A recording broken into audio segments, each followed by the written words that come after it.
ബിസ്മില്ലാഹിർ റഹ്മാനിർ റഹീം. അൽഹംദുലില്ലാഹി റബ്ബിൽ ആലമീൻ. വസ്സലാത്തു വസ്സലാമു അലാ അഷ്റഫിൽ മുർസലീൻ വഅലാ ആലിഹി വസഹ്ബിഹി അജ്മഈൻ വമൻ തബിഅഹും ബിഇഹ്സാനിൻ ഇലാ യൗമിദ്ദീൻ. ഇൻ ഉരീദു ലിൽ ഇസ്ലാഹ മസ്തതഅതു വമാ തൗഫീഖി ഇല്ലാ ബില്ലാഹ് അലൈഹി തവക്കൽതു വഇലൈഹി ഉനീബ്. റബ്ബി ഇശ്റഹ് ലി സ്വദ്രി വയസ്സിർ ലി അംരി വഹ്ലുൽ ഉഖ്ദതം മിൻ ലിസാനി യഫ്ഖഹു ഖൗലി. ബഹുമാനരായ സഹോദരന്മാരെ, അസ്സലാമു അലൈക്കും വറഹ്മത്തുള്ളാഹി വബറകാതുഹു. അല്ലാഹു സുബ്ഹാനഹു തആല നമ്മുടെ ഈ ഒത്തുചേരൽ അവന്റെ മാർഗത്തിലെ ഒരു സാലിഹായ അമലായി സ്വീകരിക്കുമാറാകട്ടെ. പരിശുദ്ധ ഖുർആൻ മനസ്സിലാക്കുകയും അത് ജീവിതത്തിൽ പകർത്തുകയും ചെയ്യുന്ന ആളുകളുടെ കൂട്ടത്തിൽ അള്ളാഹു നമ്മെ ഉൾപ്പെടുത്തി അനുഗ്രഹിക്കുമാറാകട്ടെ. അപ്പൊ നമ്മള് കഴിഞ്ഞ ആഴ്ച പറഞ്ഞത് ഈ സൂറത്തുൽ കഹഫ് അത് അവതരിക്കാനുണ്ടായ ഒരു സാഹചര്യം, അതായത് ഖുറൈശികളിൽപ്പെട്ട നളറുബ്നു ഹാരിസ്, അതുപോലെ തന്നെ ഉഖ്ബത്തുബ്നു അബി മുഅയ്ത്, ഈ രണ്ടാളുകള് അവരെ ഖുറൈശികൾ പറഞ്ഞയച്ചു. ആരുടെ അടുത്തേക്ക്? ഈ ജൂതന്മാര്, മദീനയിലെ ജൂതന്മാരുടെ അടുത്തേക്ക് പറഞ്ഞയച്ചു.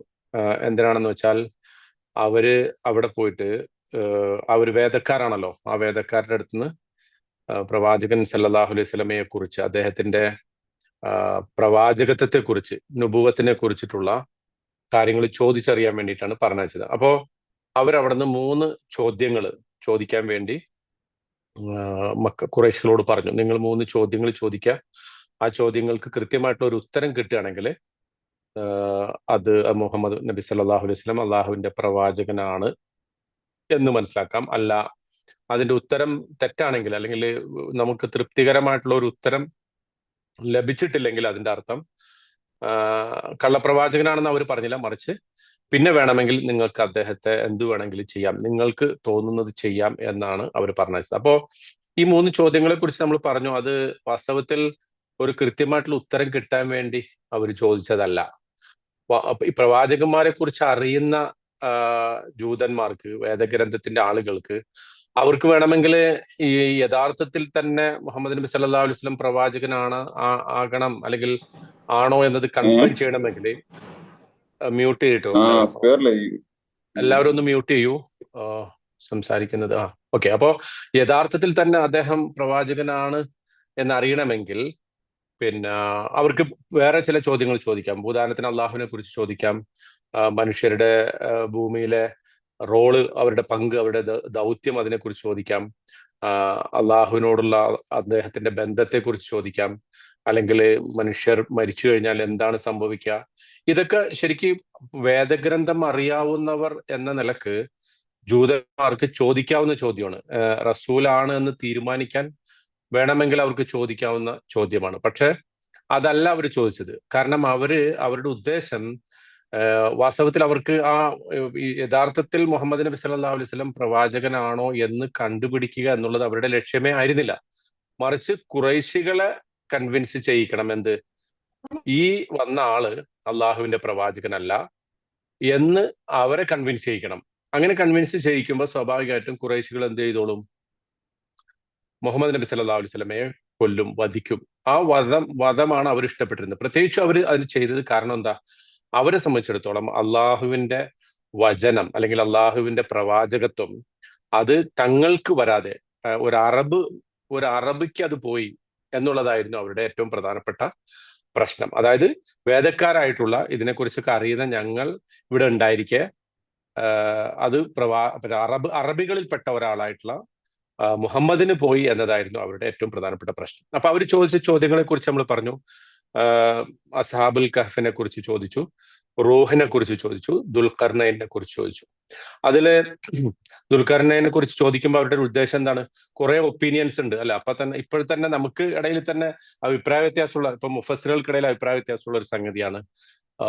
40 ഒപ്പീനിയൻ ദുൽഖർനൈനെ കുറിച്ച് ഉണ്ട്, ആരാണെന്നുള്ളത്. അപ്പൊ ആരാണ് എന്ന് പറഞ്ഞാലും അതിനെ ചോദ്യം ചെയ്യാൻ പറ്റും, അവർക്ക് അതിനെ കോണ്ടസ്റ്റ് ചെയ്യാൻ പറ്റും. അത് സ്വാഭാവികമായിട്ടും നബി സല്ലല്ലാഹു അലൈഹി വസല്ലം തെറ്റാണെന്ന് തെളിയിക്കാൻ അവർക്ക് പറ്റും. പിന്നെ റൂഹിനെ കുറിച്ച് പറഞ്ഞപ്പോൾ റൂഹ് പല കാര്യങ്ങൾക്ക് വേണ്ടി ഉപയോഗിക്കുന്നു. ഒന്ന്, മനുഷ്യനെ കുറിച്ച് പറയാനായിട്ട്. അല്ലാഹു ഒരു മാതാവിന്റെ ഉദരത്തിൽ ഊതിയ സംഗതി, അതൊക്കെ നമ്മൾ ഒരുപാട് വിശദീകരിച്ചാണ്. ജിബ്രീൽ അലൈഹി ഇസ്ലാമിനെ കുറിച്ച് പറയുന്നുണ്ട്, ഖുർആനിനെ കുറിച്ച് റൂഹാണ് എന്ന് പറയുന്നുണ്ട്. അപ്പൊ ഏത് പറഞ്ഞാലും അവർ പറയും എന്ത്? ഇത് തെറ്റാണ് എന്നുള്ളത്. അതുകൊണ്ടാണ് ഖുർആൻ അതിനെക്കുറിച്ച് വളരെ സൂപ്പർബായിട്ടുള്ള, വളരെ ഇന്റലക്ച്വൽ ആയിട്ടുള്ള ഒരു മറുപടി കൊടുത്തു. എന്താണ്? യസ് അലൂനക്കാനി റൂഹ് കുലിർ റൂഹു മിൻ അംരി റബ്ബി വമാ ഊതീതു മിനൽ ഇൽമി ഇല്ലാ ഖലീല. അത് സൂറത്തുൽ ഇസ്രായിൽ വന്നിട്ടുള്ള ഒരു ആയത്താണ്. അവർ റൂഹിനെ കുറിച്ച് ചോദിക്കുന്നു. അവരോട് പറയുക, അത് എന്റെ റബ്ബിന്റെ കൽപ്പനയിൽപ്പെട്ടതാണ്, നിങ്ങൾക്ക് വിജ്ഞാനം വളരെ കുറച്ച് മാത്രമേ നൽകപ്പെട്ടിട്ടുള്ളൂ. പിന്നെ പറഞ്ഞത് ഈ അസ്ഹാബുൽ കഹ്ഫിനെ കുറിച്ചുള്ള കുറച്ചു കാലം മുമ്പ് അപ്രത്യക്ഷരായിട്ടുള്ള യുവാക്കളെ കുറിച്ചാണ് ചോദിച്ചത്. അത് വാസ്തവത്തിൽ ജൂതന്മാരുമായിട്ട് ഒരു ബന്ധമില്ലാത്ത ഒരു സംഗതിയാണ്. ക്രിസ്ത്യാനികളാണ് ആ സ്റ്റോറി വാസ്തവത്തിൽ ആഘോഷിച്ചുകൊണ്ടിരുന്നത്. ബൈബിളിൽ അത് വരുന്നില്ല, അതൊരു ന്യൂ ടെസ്റ്റമെന്റ് പുതിയ നിയമത്തിൽ വരുന്നില്ല, മറിച്ച് ക്രിസ്ത്യൻ റെക്കോർഡുകളിൽ മാത്രം വരുന്ന ഒരു സംഗതിയാണ്. പ്രവാചകൻ സല്ലല്ലാഹു അലൈഹി വസല്ലമയുടെ ജനനത്തിന് 120 വർഷം മുമ്പ് മാത്രം ഒരു വിഭാഗത്തെക്കുറിച്ച്. അപ്പൊ ഇതും ക്രിസ്ത്യാനികൾക്കിടെ ഉണ്ടായിരുന്ന ഒരു ചർച്ചയെ പ്രവാചകന്റെ മുന്നിലേക്ക് അവർ ഇട്ടുകൊടുക്കുകയാണ്. അപ്പോ വാസ്തവത്തിൽ അതിന്റെ ഉദ്ദേശം എന്തായിരുന്നു? ക്രിസ്ത്യൻസ് ശരിക്ക് ചർച്ച ചെയ്തിരുന്നത് ഇവരാരാണ്? ഇവര് പിന്നെ ഈ സെയിന്റുകളായിട്ട്, പുണ്യാളന്മാരായിട്ട് കരുതിയിരുന്ന ആളുകളായിരുന്നു ഇവര്. ആ പുണ്യാളന്മാരായിട്ട് ക്രിസ്ത്യാനികൾ കരുതുക എന്ന് പറഞ്ഞതിന്റെ അർത്ഥം എന്താ? അത് തൗഹീദിന് വിരുദ്ധമായിട്ടുള്ള ഒരു ചിന്താഗതിയാണല്ലോ ക്രിസ്ത്യാനികളുടെ വിശ്വാസം. അപ്പൊ ആ വിശ്വാസത്തെ പുൽകിയ ഈ മനുഷ്യരെ മുഹമ്മദ് നബി സല്ലല്ലാഹു അലൈഹി വസല്ലം അംഗീകരിക്കുകയാണെങ്കിൽ പ്രവാചകൻ പറയുന്നതിന് തന്നെ എതിരാണ്, അല്ലെങ്കിൽ അദ്ദേഹം കൊണ്ടുവന്ന തൗഹീദ്, അള്ളാഹുവിന്റെ ഏകത്വത്തിന് എതിരാണ്, സ്വയം തന്നെ എതിർക്കുകയാണ് എന്ന് തെളിയിക്കാൻ അവർക്ക് സാധിക്കും. അതിനു വേണ്ടിയിട്ടാണ് അവരത് പറഞ്ഞത്. പക്ഷെ അള്ളാഹു അതിനെയും വളരെ സമർത്ഥമായിട്ടുള്ള മറുപടിയാണ് കൊടുത്തത്. ആ മറുപടിയുടെ വിശദാംശങ്ങൾ നമുക്ക് ഇൻഷാ അല്ലാഹ് അത് ആ ആയത്തുകൾ പഠിക്കുമ്പോൾ മനസ്സിലാക്കാം. അപ്പൊ ഇതാണ് പ്രധാനമായിട്ടും 3 ചോദ്യങ്ങൾ അവർ ചോദിച്ചത്. അപ്പോ ഞാൻ അന്ന് പറഞ്ഞ ഒരു പുസ്തകമുണ്ട്, ഒരു പുസ്തകത്തെ കുറിച്ച് ഞാൻ പറഞ്ഞിരുന്നു. ആ പുസ്തകത്തിന്റെ പേര് Quran and its biblical sub text.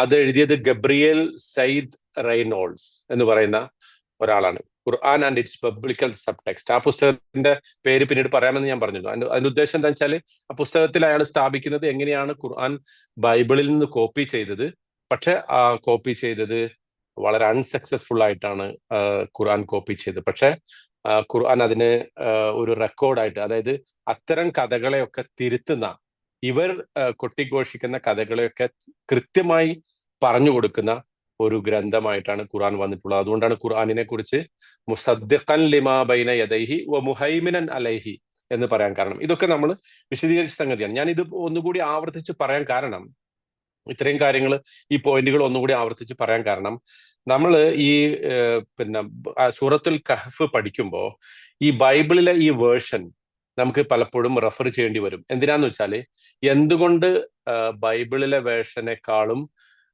ഖുർആൻ ദൈവികമാണ്, അല്ലെങ്കിൽ അള്ളാഹുവിന്റെ പക്കൽ നിന്നുള്ളതാണ് ഖുർആൻ എന്ന് നമുക്ക് ഏറ്റവും ബുദ്ധിപരമായി, ഇന്റലക്ച്വൽ ആയിട്ട് നമ്മുടെ മുമ്പിൽ തെളിയിക്കുന്ന ഒരു സംഗതിയായിട്ട് ഈ ഖുർആന്റെ ആ കാഴ്ചപ്പാട് നമ്മുടെ മുന്നിൽ വരും. അപ്പൊ സ്വാഭാവികമായിട്ടും നമുക്ക് എന്ത് ചെയ്യാൻ പറ്റും? ആ ഒരു പെർസ്പെക്റ്റീവിൽ നിന്നിട്ട് ബൈബിളിന്റെ, അല്ലെങ്കിൽ ബൈബിളല്ല, ക്രിസ്ത്യൻ ട്രഡീഷൻസ്, ഇത് ബൈബിളിൽ പറയുന്നില്ലല്ലോ. ഈ കഥ, അസ്ഹാബുൽ കഹ്ഫിന്റെ കഥ ബൈബിളിൽ പറയുന്നില്ല, മറിച്ച് ഒരു ക്രിസ്ത്യൻ ട്രഡീഷനാണ്. ആ ക്രിസ്ത്യൻ ട്രഡീഷനിൽ ഇതെങ്ങനെ വിശദീകരിക്കുന്നു?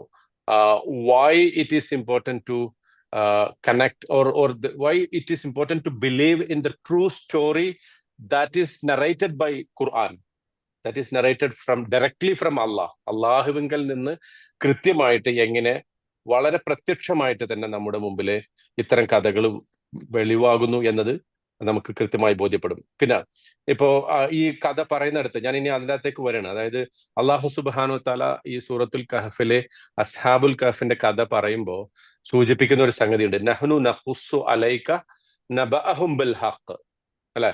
നഹ്നു നഖുസ്സു അലൈക നബഅഹും ബിൽ ഹഖ്. നാം താങ്കൾക്ക് അവരുടെ ചരിത്രം വളരെ സത്യസന്ധമായി വിശദീകരിച്ചു തരുന്നു. യാതൊരു വളച്ചുകെട്ടുമില്ലാതെ, ഒരു മിഥ്യയുടെയും അകമ്പടിയില്ലാതെ, ഒരുപാട് പൊടിപ്പും തൊങ്ങലും വെക്കാതെ, വളരെ കൃത്യമായി ഡയറക്റ്റ് ആയിട്ട് ഞാൻ എന്ത് ചെയ്യുന്നു? നാം നിങ്ങൾക്ക് ഇത്തരം ഈ ഗുഹാവാസികളുടെ കഥകൾ പറയുന്നു എന്ന് പറയുന്നത്. അപ്പൊ ഇനി നമ്മൾ ഈ സൂറത്ത് പഠിക്കുന്നത് കൊണ്ടുള്ള ഗുണം, അതിനെക്കുറിച്ചാണ് ഇന്ന് നമ്മൾ പഠിക്കാൻ പോകുന്നത്. അതായത് സാധാരണഗതിയിൽ നമ്മൾ ധാരാളമായിട്ട് കേട്ടിട്ടുണ്ട് സൂറത്തുൽ കഹ്ഫ്. ഞാനത് മുമ്പ് ഇതിന്റെ ഒരു ഇൻട്രൊഡക്ഷൻ പറഞ്ഞപ്പോൾ അത് സൂചിപ്പിച്ചു. അതായത് സൂറത്തുൽ കഹ്ഫ് എല്ലാ വെള്ളിയാഴ്ചയും നമ്മൾ വിശ്വാസികൾ പാരായണം ചെയ്യുന്നു. ആണും പെണ്ണും പള്ളിയിലും പുറത്തും വീട്ടിലും ഒക്കെ നമ്മൾ ആ ജുമാ ദിവസം പാരായണം ചെയ്യുന്ന ഒരു സൂറത്താണ് സൂറത്തുൽ കഹ്ഫ്.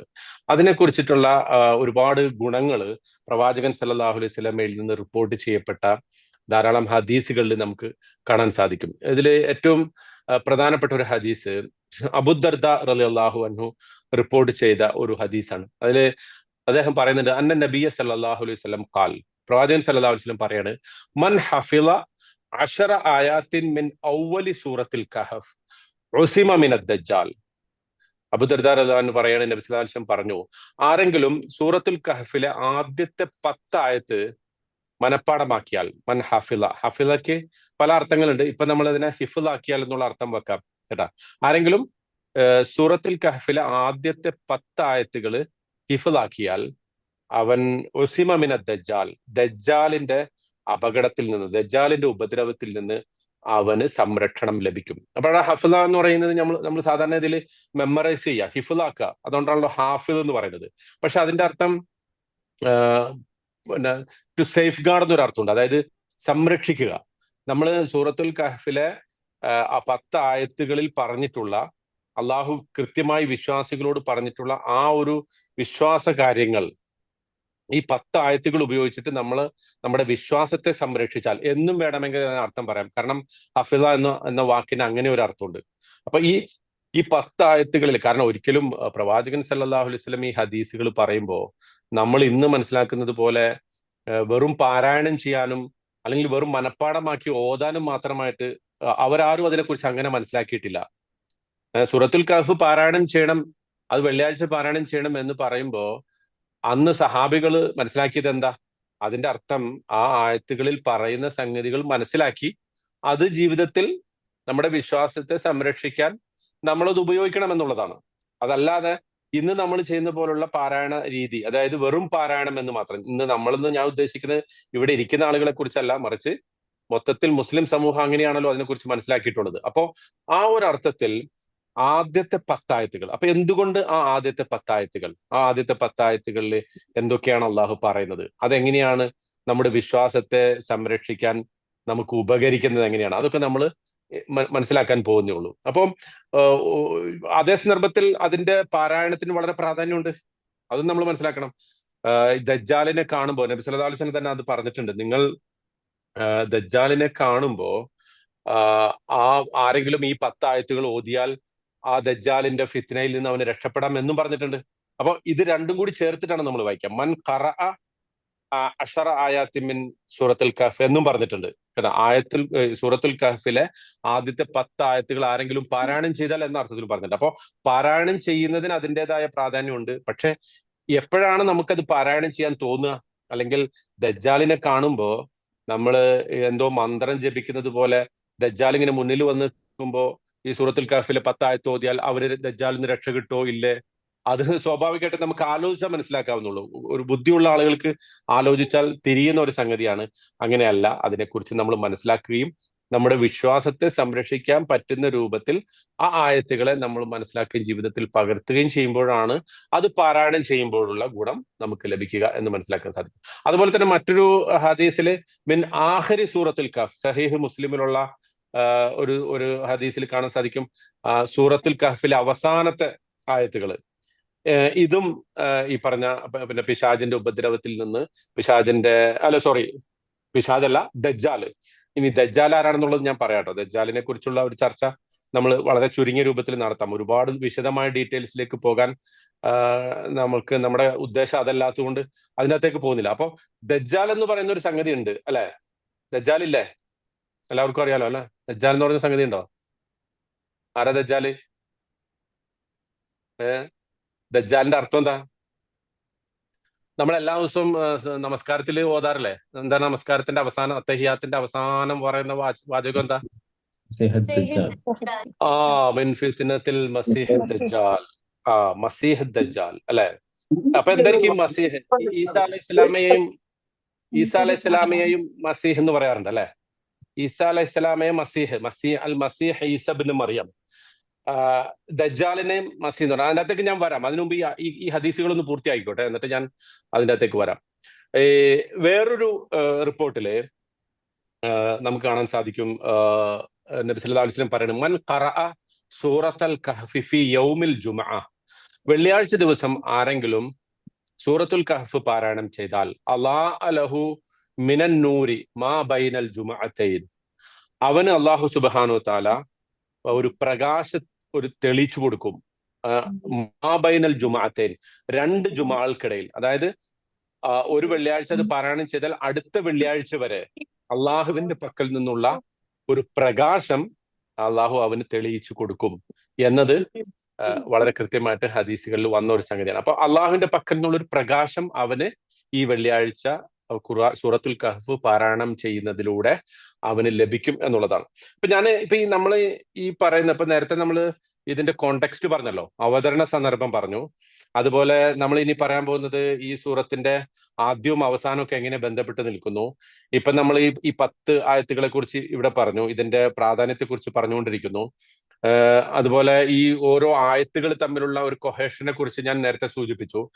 ഇതെല്ലാം നമ്മൾ പഠിക്കുമ്പോൾ നമ്മുടെ മനസ്സിലുണ്ടാകേണ്ട ഒരു സംഗതി എന്താന്ന് വെച്ചാല്, ഈ സൂറത്തുൽ കഹ്ഫ് നമ്മൾ ശരിക്കും കടന്നു പോകുന്നത് വിശുദ്ധ ഖുർആനിലെ ഏറ്റവും മനോഹരമായ ഒരു സൂറത്തിലൂടെയാണ്. ഒരുപാട് എല്ലാ സൂറത്തുകളും മനോഹരമാണ്, മുഴുവൻ ഖുർആനും മനോഹരമാണ്. സൂറത്ത് യൂസുഫ് നമ്മൾ പഠിച്ചത് ഏറ്റവും മനോഹരമാണ്, അഹ്സനൽ ഖസസ് എന്നാ പറഞ്ഞത്. അതുപോലെ തന്നെ വളരെ ബ്യൂട്ടിഫുൾ ആയിട്ടുള്ള, നമുക്ക് നമ്മുടെ ഹൃദയത്തെ ആകർഷിക്കുന്ന, ഹൃദയത്തെ കവരുന്ന ഒരു സൂറത്താണ് സൂറത്തുൽ കഹ്ഫ്. അപ്പോ ഈ പറയുന്ന സംഗതികളൊക്കെ നമ്മൾ ലിങ്ക് ചെയ്ത് വെക്കണം കേട്ടോ. അത് ഓരോ പോയിന്റുകളും ഇപ്പൊ ഈ പറയുന്ന ഞാൻ നേരത്തെ അതുകൊണ്ടാണ് ഒന്ന് റീക്യാപ്പ് ചെയ്തത്. അപ്പോ അവസാനം നമ്മൾ ഈ സൂറത്തുൽ കഹ്ഫ് പഠിച്ചു കഴിയുമ്പോൾ ഒരു വലിയ യാത്ര, ഒരു വലിയ സമുദ്രത്തിലൂടെ, ആ സമുദ്രത്തിന്റെ എല്ലാ മുത്തുകളും ചിപ്പികളും പവിഴങ്ങളും അതിലെ ഏറ്റവും മനോഹരമായ രംഗങ്ങളും ഒക്കെ നമുക്ക് അനുഭവിച്ച ഒരു ആസ്വാദനം നമുക്ക് ഈ സൂറത്തുൽ കഹ്ഫിലൂടെ കടന്നു പോരുമ്പോൾ ഉണ്ടാകും. അതിന്റെ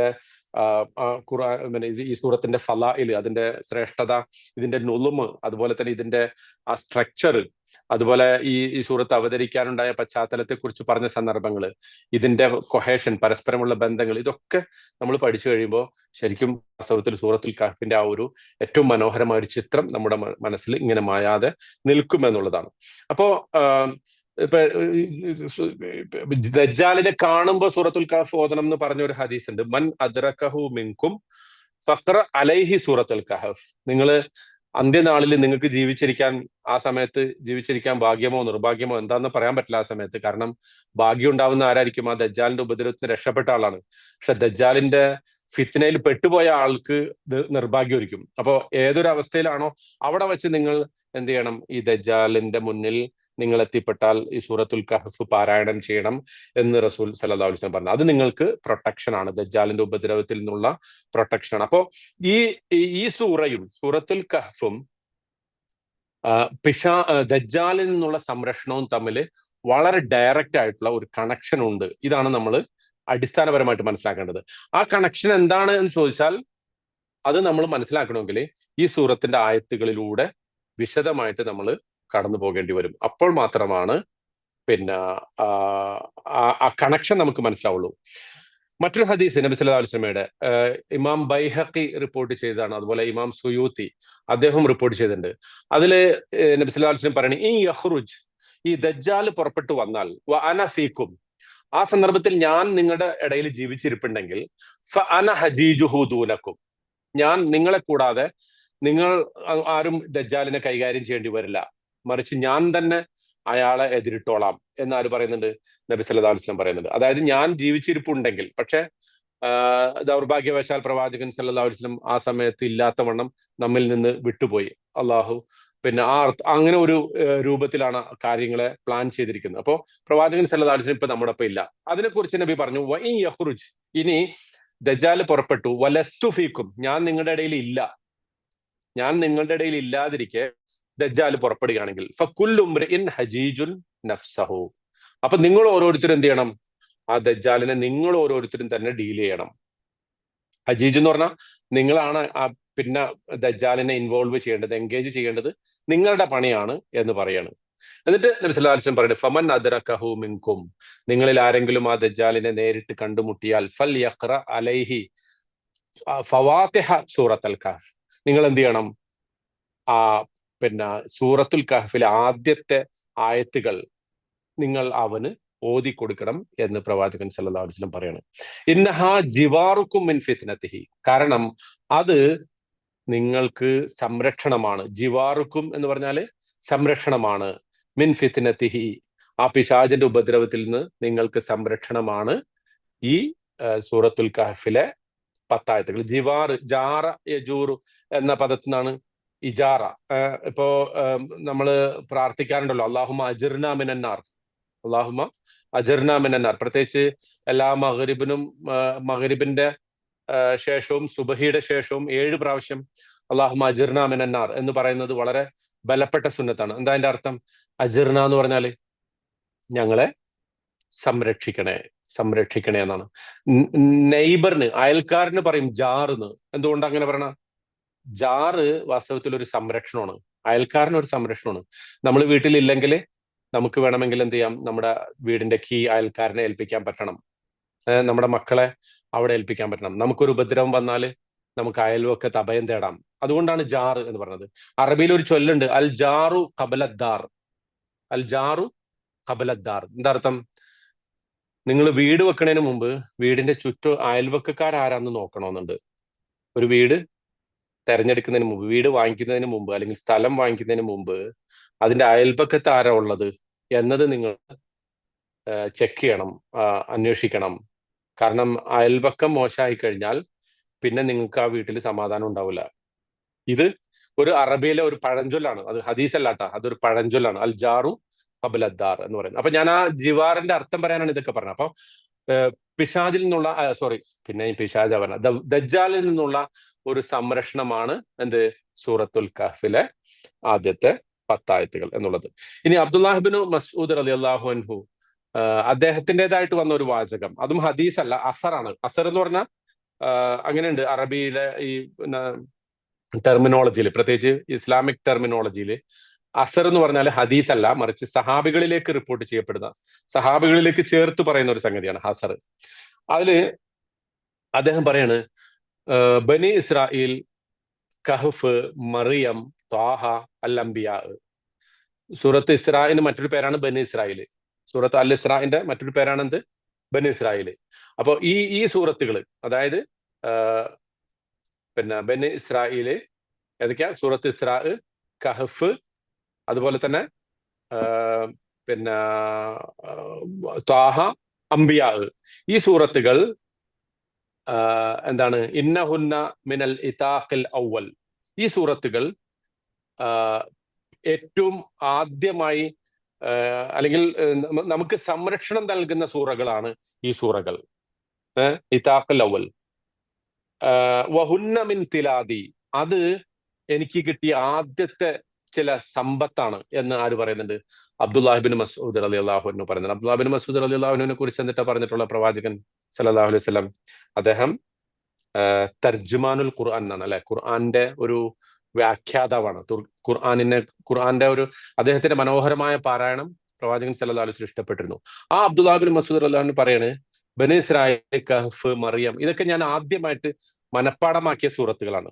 ഇപ്പൊ നമുക്കിപ്പോ ഈ കഹ്ഫ് പഠിക്കുമ്പോൾ ഓരോ ആയത്തും നമ്മൾ പഠിക്കണം, ഒരാഴ്ച ഒരായത്തൊക്കെ വെച്ചിട്ടാണ് നമ്മൾ പഠിക്കുക.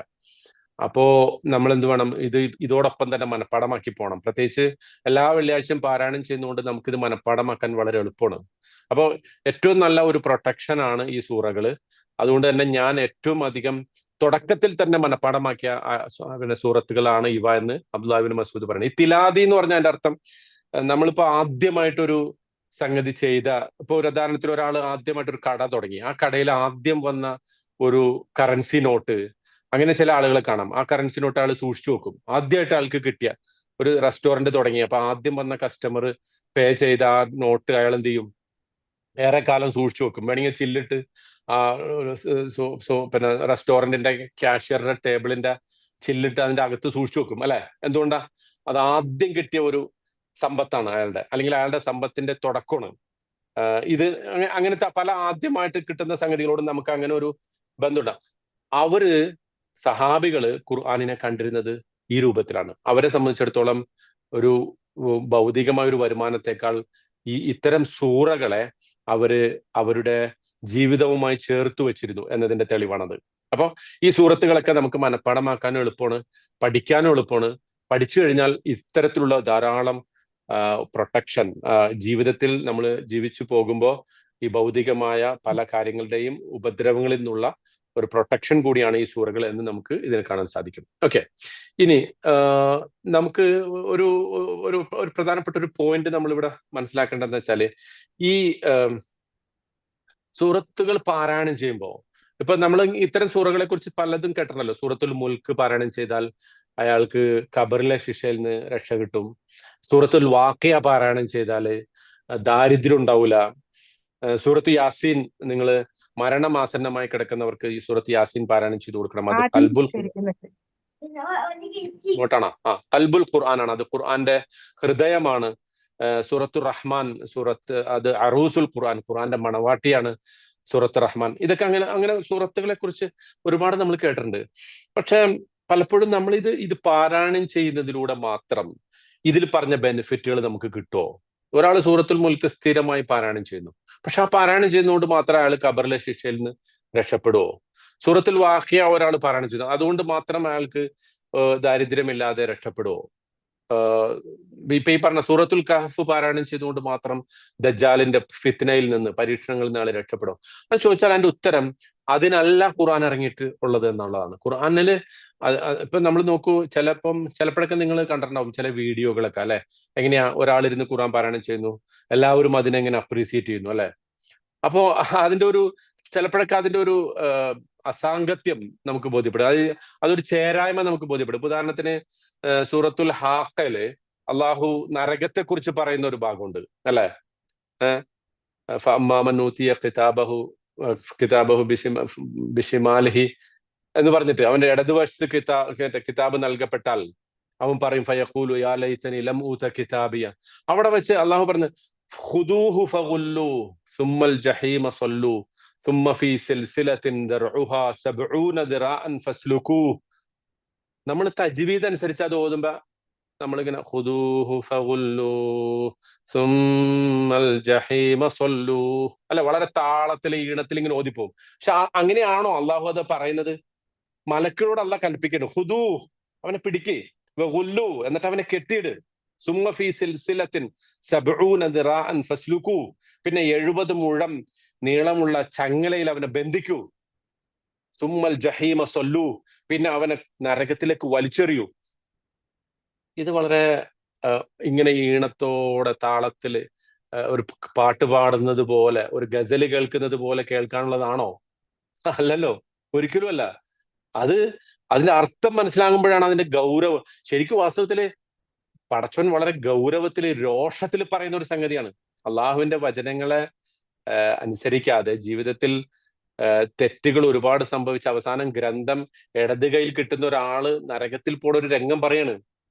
കല്ലാ ഇദാ ബലഗതി തറാഖിയ വഖീല മൻ റാഖ് വളന്ന അന്നഹുൽ ഫിറാഖ് വൽതഫത്തി സാഖു ബിസ്സാഖ് അല്ലെ. ആ മരണം തൊണ്ടക്കുഴിയിൽ എത്തുമ്പോ അന്നേരം വളന്ന അന്നഹുൽ ഫിറാഖ് അവന് മനസ്സിലാവുന്നു മരണം ഇതാ എത്തിക്കഴിഞ്ഞു. വൽതഫത്തി സാഖു ബിസ്സാഖ് കണങ്കാലുകൾ പരസ്പരം കൂടിച്ചേരുന്നു.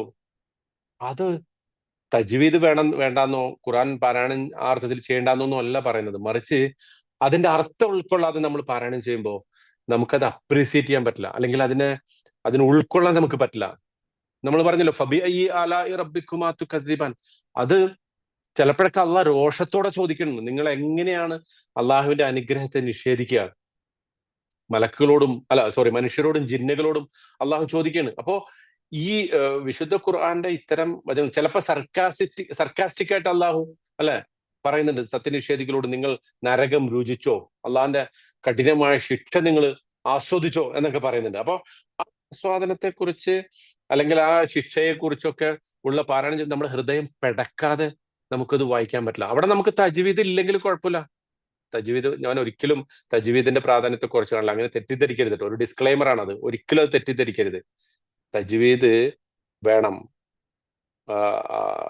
ഹർഫുകൾ അതിന്റെ മഹ്റജിൽ നിന്ന് തന്നെ ഉച്ചരിക്കണം, ഒക്കെ ചെയ്യണം. പക്ഷെ അന്തിമമായിട്ട് ഇത് എന്തിനാണ്? ഈ പാരായണവും ഈ ഈണവും ഈ താളവും ഒക്കെ നമ്മളെ അള്ളാഹുവിന്റെ വചനങ്ങളുടെ മാസ്മരികതയിലേക്ക് കൊണ്ടുപോകണം, അതിന്റെ ഗൗരവത്തിലേക്ക് കൊണ്ടുപോകണം. സ്വർഗത്തെക്കുറിച്ച് പറയുമ്പോൾ ആ സ്വർഗം കൺമുന്നിൽ നമുക്ക് കാണാൻ പറ്റണം. നരകത്തെക്കുറിച്ച് പറയുമ്പോൾ ആ നരകശിക്ഷയിൽ നിന്ന് മോചനം ചോദിക്കാനുള്ള ഒരു മനസ്സ് നമുക്കുണ്ടാകണം. മരണത്തെക്കുറിച്ച് പറയുമ്പോൾ നാം അടുത്ത നിമിഷം ആ മരണം ആസ്വദിച്ചാൽ നമ്മുടെ അവസ്ഥ എന്താകും എന്ന ഒരു വിചാരം നമുക്ക് വേണം. അതില്ലെങ്കിൽ പിന്നെ ഈ തജ്വീദ് കൊണ്ടോ ഈ പാരായണം കൊണ്ടോ ഒരു കാര്യമില്ലല്ലോ. അപ്പോ വളരെ സുപ്രധാനമായ ഒരു സംഗതിയാണ് നമ്മൾ സൂറത്തുൽ കഹ്ഫിനെ കുറിച്ച് പഠിക്കുമ്പോൾ ഈ പറഞ്ഞ അർത്ഥത്തിൽ അതിന്റെ ഏറ്റവും പ്രധാനപ്പെട്ട ഈ ഒരു വശം മറന്നുകൊണ്ട് ആയിരിക്കരുത് നമ്മൾ അതിനെക്കുറിച്ച് പാരായണം ചെയ്യുന്നത് എന്നർത്ഥം. ഓക്കെ, ഇനി ഈ ദജ്ജാലിനെ കുറിച്ചാണ് നമ്മൾ പറഞ്ഞത് അല്ലെ. അപ്പോ പിന്നെ ഒരു ഹദീസ് നമ്മൾ പറഞ്ഞല്ലോ, എല്ലാ ഒരാഴ്ച ഒരു വെള്ളിയാഴ്ച പാരായണം ചെയ്താൽ അടുത്ത വെള്ളിയാഴ്ച വരെ ഇതെന്താണ്, നമുക്ക് ഒരു നൂറാണ്, ഒരു വെളിച്ചമാണ്.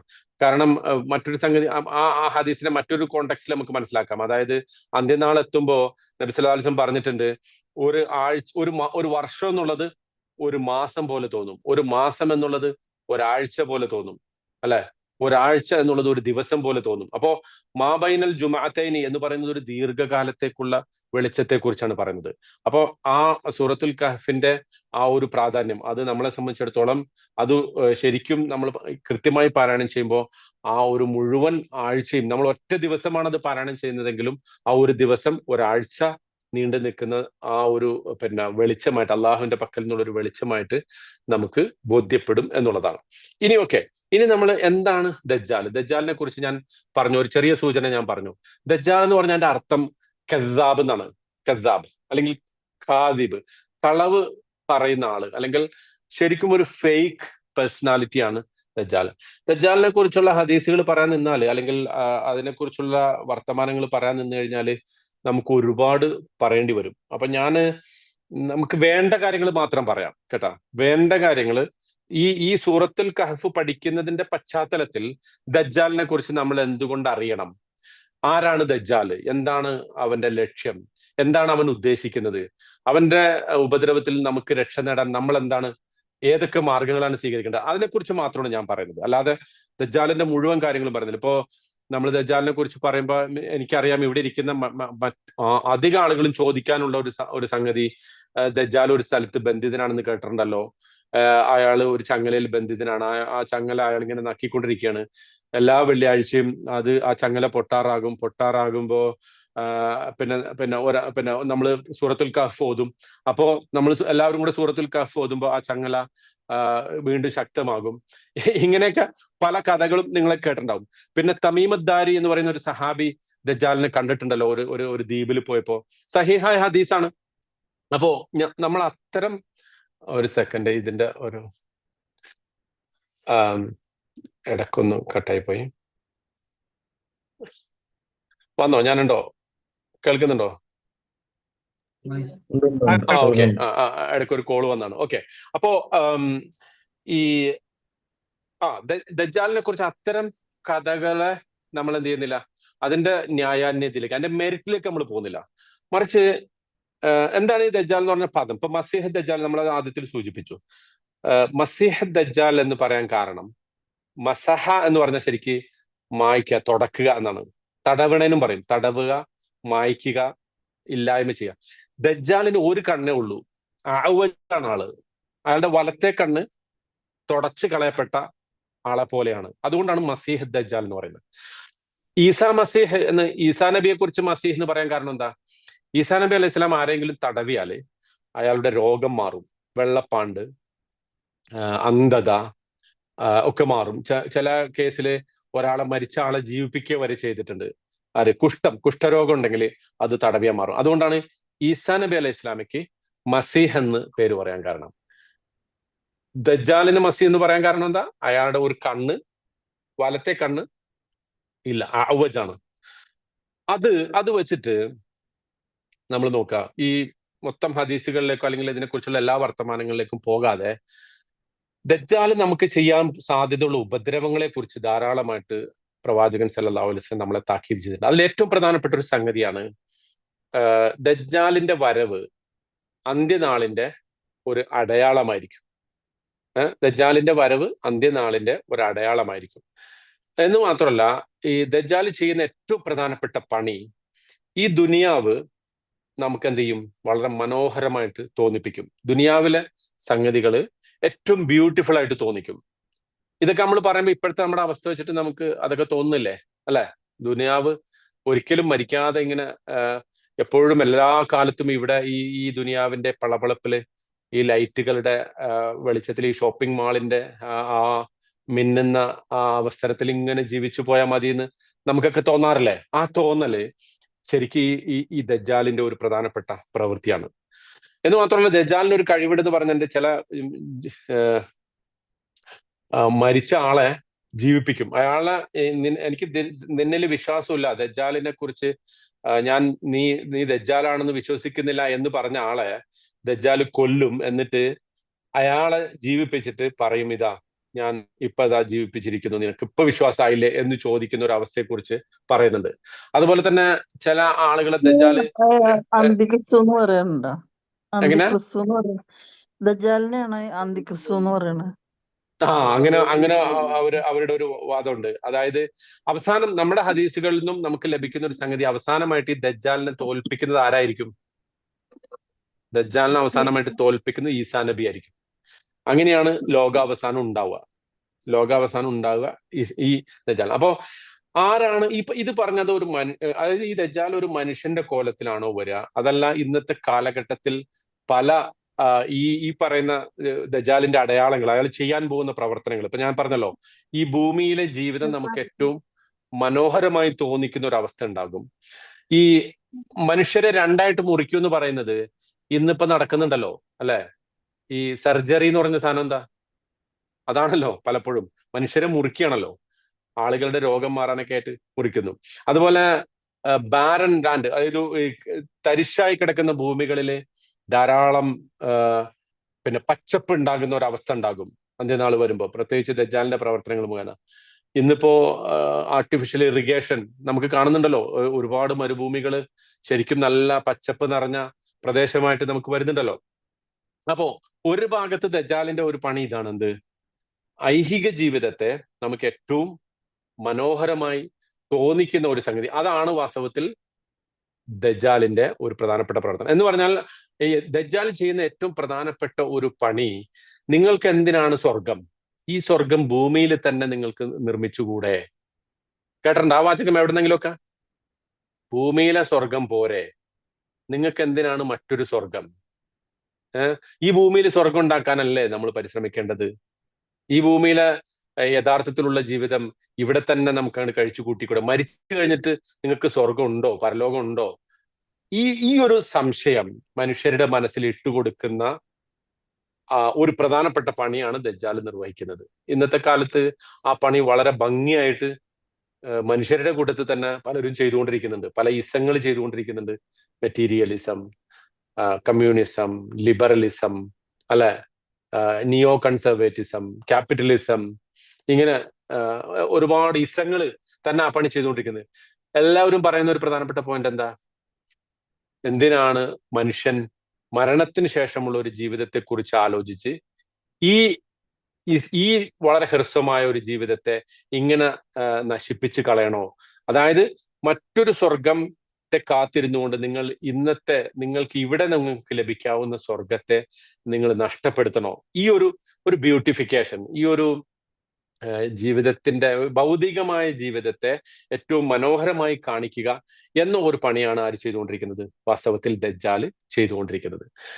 അതേ സന്ദർഭത്തിൽ തന്നെ മറ്റൊരു ദജ്ജാലിന്റെ പണിയായിട്ട് വിവരിക്കപ്പെട്ടിട്ടുണ്ട് എന്ത്? ലോകത്ത് ഏറ്റവും മോശമായിട്ടുള്ള, ഏറ്റവും വേഴ്സ്റ്റ് ആയിട്ടുള്ള വാറുകൾ, യുദ്ധങ്ങള്, അത് ഈ ദജ്ജാലിന്റെ പണിയായിരിക്കും എന്ന് പറയുന്നുണ്ട്. മനുഷ്യന്റെ ചരിത്രത്തിൽ കാണപ്പെടാത്ത, മനുഷ്യ ചരിത്രം ഇതുവരെ ദർശിക്കാത്ത വേഴ്സ്റ്റ് ബ്ലഡ് ഷെഡ്, അല്ല, ഏറ്റവും മോശമായിട്ടുള്ള, ഏറ്റവും കഠിനമായിട്ടുള്ള ആ, മറ്റേ രക്തം ചിന്തല് ഈ ദജ്ജാലിന്റെ ഒരു പണിയായിരിക്കും. ഇന്ന് നമ്മളത് കണ്ടുകൊണ്ടിരിക്കുന്നു. ലോകം, അതായത് നമ്മളിപ്പോ ഇപ്പോഴത്തെ ഒരു സംഭവത്തെ മാത്രം എടുത്ത് കാണണ്ട. ലോകയുദ്ധങ്ങള്, മഹായുദ്ധം എന്നല്ല, ലോക ഭീകര യുദ്ധങ്ങള് അല്ലെ, ഒന്നാം ലോക ഭീകര യുദ്ധം, രണ്ടാം ലോക ഭീകര യുദ്ധമൊക്കെ എന്താണ്, മില്യൺ കണക്കിന് മനുഷ്യര് കൊല്ലപ്പെട്ട യുദ്ധങ്ങളാണല്ലോ. അതിനുശേഷം വന്ന സ്വേച്ഛാധിപതികൾ കൊന്നൊടുക്കിയ ആളുകള്, ഇപ്പോ ലോകത്ത് ഇപ്പൊ നടന്നുകൊണ്ടിരിക്കുന്ന ക്രൂരമായിട്ടുള്ള കൂട്ടക്കൊലകള്, എല്ലാ ദിവസവും കൊല്ലുകയാണല്ലോ. എല്ലാ ദിവസവും നിരപരാധികള് ഭക്ഷണത്തിന് വേണ്ടി വിശന്ന് പൊരിഞ്ഞ് ക്യൂ നിൽക്കുന്ന മനുഷ്യരെ വരെ ഒരു ദയയില്ലാതെ, ഒരു ദാക്ഷിണ്യവും ഇല്ലാതെ, മനുഷ്യത്വം തൊട്ട് തീണ്ട പോലും ചെയ്യാതെ കൊന്നൊടുക്കുന്ന ആ ഒരു മനസ്ഥിതി, അത് ദജ്ജാലിയൻ മനസ്ഥിതിയാണ്. അതാണ് വാസ്തവത്തില്. അപ്പോ ഒരു ഭാഗത്ത് ഈ ഭൂമിയിലെ ജീവിതത്തെ നമുക്ക് ദജ്ജാൽ എന്ത് ചെയ്യുന്നു, വളരെ മനോഹരമായിട്ട് അവതരിപ്പിക്കുന്നു. നിങ്ങൾക്ക് ഭൂമിയിൽ തന്നെ സ്വർഗം പണിയാം എന്ന ഒരു ചിന്ത ഒരു ഭാഗത്ത്. മറുഭാഗത്ത് ഈ ഈ ഒരു അവസ്ഥയെ പിന്നെ ഇടയ്ക്ക് ഇങ്ങനെ കോള് വരുമ്പോ കട്ടയപ്പെടും. മറുഭാഗത്ത് ഈ മനുഷ്യ സമൂഹത്തില് ഏറ്റവും മനുഷ്യ സമൂഹം ഇതുവരെ കണ്ടിട്ടില്ലാത്ത തരത്തിലുള്ള ക്രൂരമായ യുദ്ധങ്ങളുടെ ഈ ദജ്ജാല് കാരണക്കാരനായി മാറുന്നു. അപ്പൊ ഈ ഒരു രണ്ട് എക്സ്ട്രീമിന്റെ ഇടക്കാണ് ഒരു സത്യവിശ്വാസി ദജ്ജാലിനെ തെരയുന്നത്. ദജ്ജാലിന്റെ ഉപദ്രവത്തിൽ നിന്ന് നമ്മൾ രക്ഷ തേടാൻ സൂറത്തുൽ കഹ്ഫിലേക്ക് നമ്മൾ അഭയം തേടുന്നത് ഈ രണ്ട് എക്സ്ട്രീമിൽ നിന്നിട്ടാണ്. വാസ്തവത്തിൽ സൂറത്തുൽ കഹ്ഫിന്റെ മൊത്തം തീം നമ്മൾ എടുത്തു നോക്കിയാൽ ഈ രണ്ട് എക്സ്ട്രീമുകളെ കൈകാര്യം ചെയ്യലാണെന്ന് കാണാൻ സാധിക്കും. മനസ്സിലായോ? അതായത് ഒരു വിശ്വാസിയെ സംബന്ധിച്ചിടത്തോളം അയാളുടെ വിശ്വാസത്തെ സംരക്ഷിക്കാൻ ഈ ദുനിയാവിന്റെ വഞ്ചനയിൽ പെടാതെ, ഇവിടുത്തെ ഫോൾസ് എക്സ്പെക്ടേഷൻ, വളരെ വ്യാജമായിട്ടുള്ള പ്രതീക്ഷകളെ അവൻ വശംവദരാകാതെ യഥാർത്ഥത്തിൽ തന്നെ അള്ളാഹുവിന്റെ മാർഗത്തിൽ ഉറച്ചു നിൽക്കാൻ നമ്മളെ പ്രേരിപ്പിക്കുന്ന ആയത്തുകളാണ്, അതിനു പറ്റുന്ന ദൃഷ്ടാന്തങ്ങളാണ് ഈ സൂറത്തുൽ കഹ്ഫിൽ ഉടനീളം അള്ളാഹു പറഞ്ഞത്. സൂറത്തുൽ കഹ്ഫിൽ എത്ര കഥ ഉണ്ടെന്നാ ഞാൻ പറഞ്ഞ? എത്ര കഥയുണ്ട്? 4 കഥകളുണ്ട്. ഈ 4 കഥകൾ നമ്മൾ എടുത്തു നോക്കൂ. 4 കഥകളുടെയും അണ്ടർലൈൻ തീം എന്താണ് അണ്ടർലൈൻ തീം എന്ന് വെച്ച് കഴിഞ്ഞാൽ അത് ഈ ഫോൾസ് എക്സ്പെക്ടേഷനെ നമ്മൾ മറികടക്കുക എന്നുള്ളതാണ്. അതിനു മുമ്പ് ഞാൻ ഒരു കാര്യം പറയാം. ഇപ്പൊ ഈ സൂറത്തുൽ കഹ്ഫിന്റെ നമ്മൾ ഇത് വിശദീകരിക്കും. രണ്ടാമത്തെ ആയത്തിനെ കുറിച്ച് അള്ളാഹു അതിൽ പറയുന്നുണ്ട്, ഖയ്യിമൻ ലിയുൻദിറ ബഅസൻ ശദീദൻ മിൻ ലദുൻഹു അൽഹംദുലില്ലാഹില്ലദി അൻസല അലാ അബ്ദിഹിൽ കിതാബ വലം യജ്അൽ ലഹു ഇവജ എന്നതാണ് ആദ്യത്തെ ആയത്ത്. ഈ ഗ്രന്ഥം അള്ളാഹു ഇറക്കിയിരിക്കുന്നു, അതിൽ യാതൊരു വക്രതയും സൃഷ്ടിച്ചിട്ടില്ല. എന്നിട്ട് പറയാണ് ഖയ്യിമൻ, ഈ ഗ്രന്ഥം അത് വളരെ സ്ട്രൈറ്റ് ഫോർവേഡ് ആണ്, വളരെ നേരെ ചൊവ്വയുള്ള ഒരു ഗ്രന്ഥമാണ്.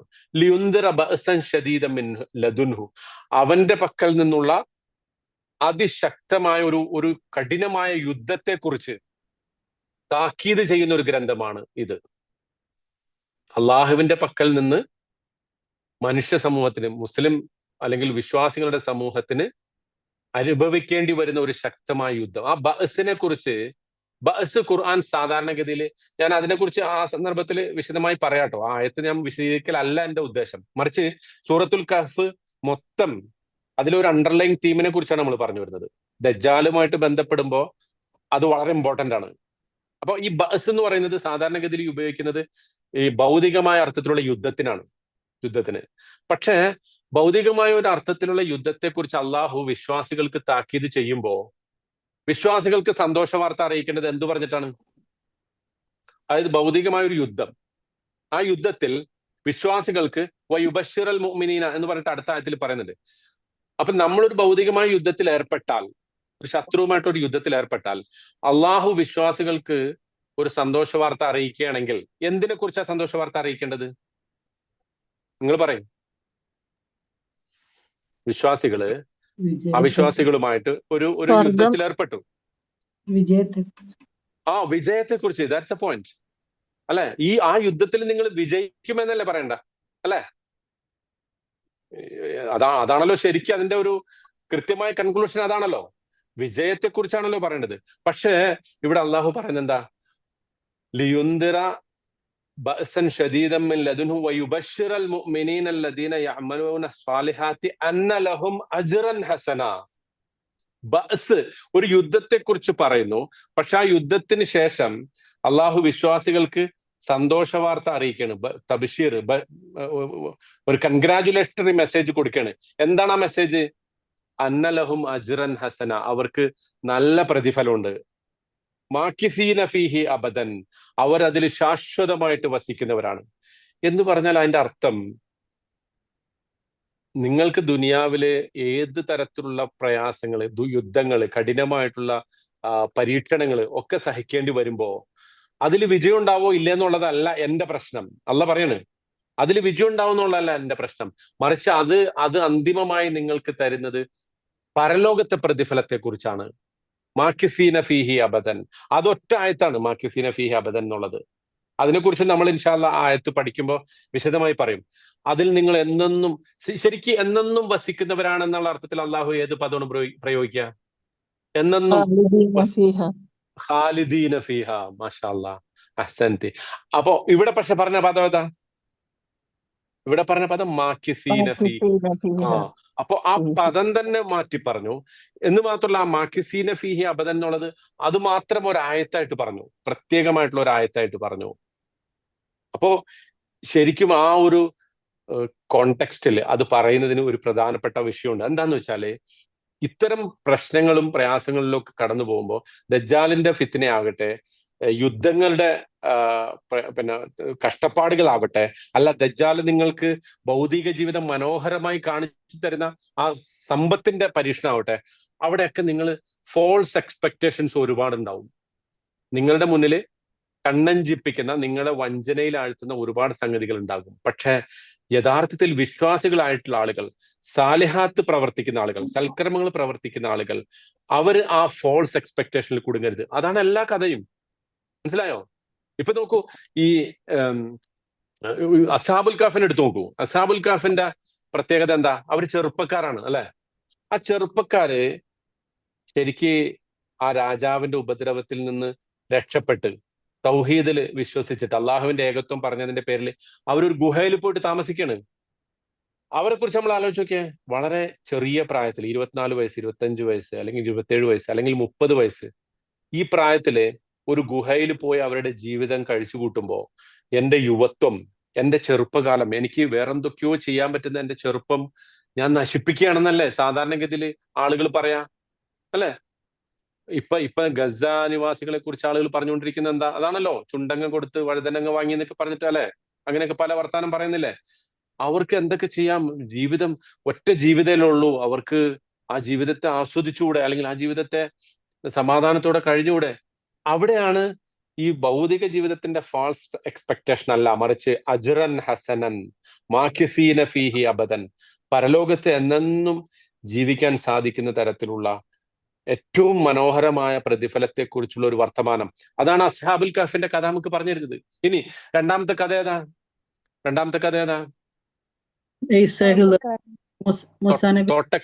തോട്ടക്കാരുടെ കഥ. വദരിബ് ലഹും മസലൻ, അല്ല, പിന്നെ അസ്ഹാബൽ ജന്നത്തി, അല്ലെ? എങ്ങനെയാണ് എന്റെ ആയത്ത്? ഓക്കെ, ആയത്തൊന്ന് ആദ്യം ആരെങ്കിലും തോട്ടക്കാരുടെ കഥ പറയുമ്പോൾ وَضْرِبْ لَهُمْ مَثَلًا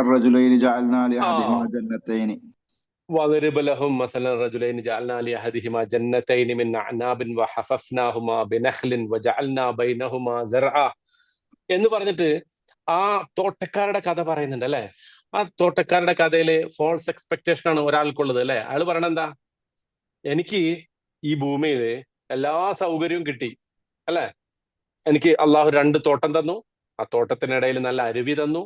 അതിൽ നല്ല മുന്തിരികള്, ഈത്തപ്പഴം, ഒരുപാട്, അല്ലെ? ഇങ്ങനെ പറയാണ്. എന്നിട്ട് ആള് പറയണെന്താ? വദഖല ജന്നതഹു, അല്ലെ? വദഖല ജന്നതഹു. എന്നിട്ട് അവൻ വഖാല ലി സാഹിബിഹി വഹുവ യുഹാവിറുഹു അന അക്സറു മിൻക മാലൻ വഅഅസ്സു നഫറ.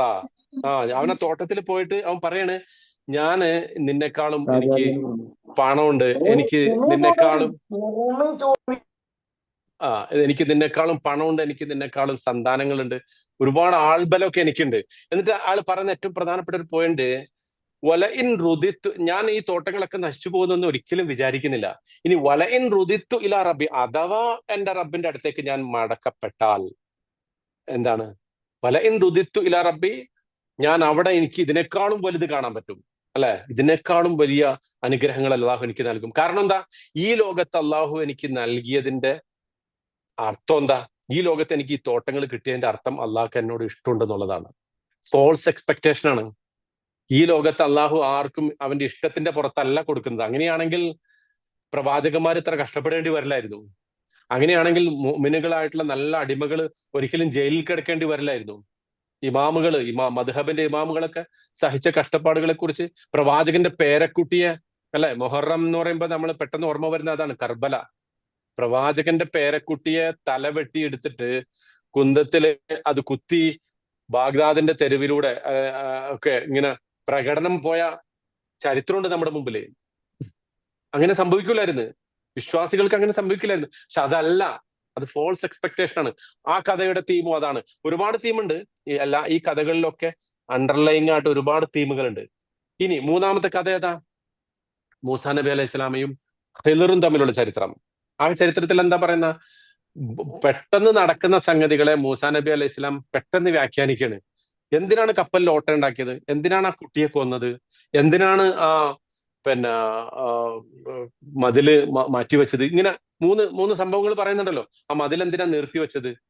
അപ്പോ പെട്ടെന്നുള്ള ഒരു ഇതിൽ പ്രതികരിക്കണം മൂസാ നബി അലൈഹി സ്വലാം. പക്ഷെ നമ്മൾ കാണുന്ന സംഗതികളല്ല, അതിന്റെ അപ്പുറത്ത് പലതുണ്ട്. ആ ഫോൾസ് എക്സ്പെക്ടേഷൻ മാറ്റിവെക്കാൻ വേണ്ടിയിട്ട് ആവശ്യപ്പെടുകയാണ്.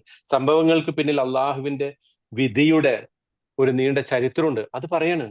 അള്ളാഹുവിന്റെ യുക്തിയുടെ ഒരു നീണ്ട കഥയുണ്ട് എല്ലാറ്റിന്റെ പിന്നിലും.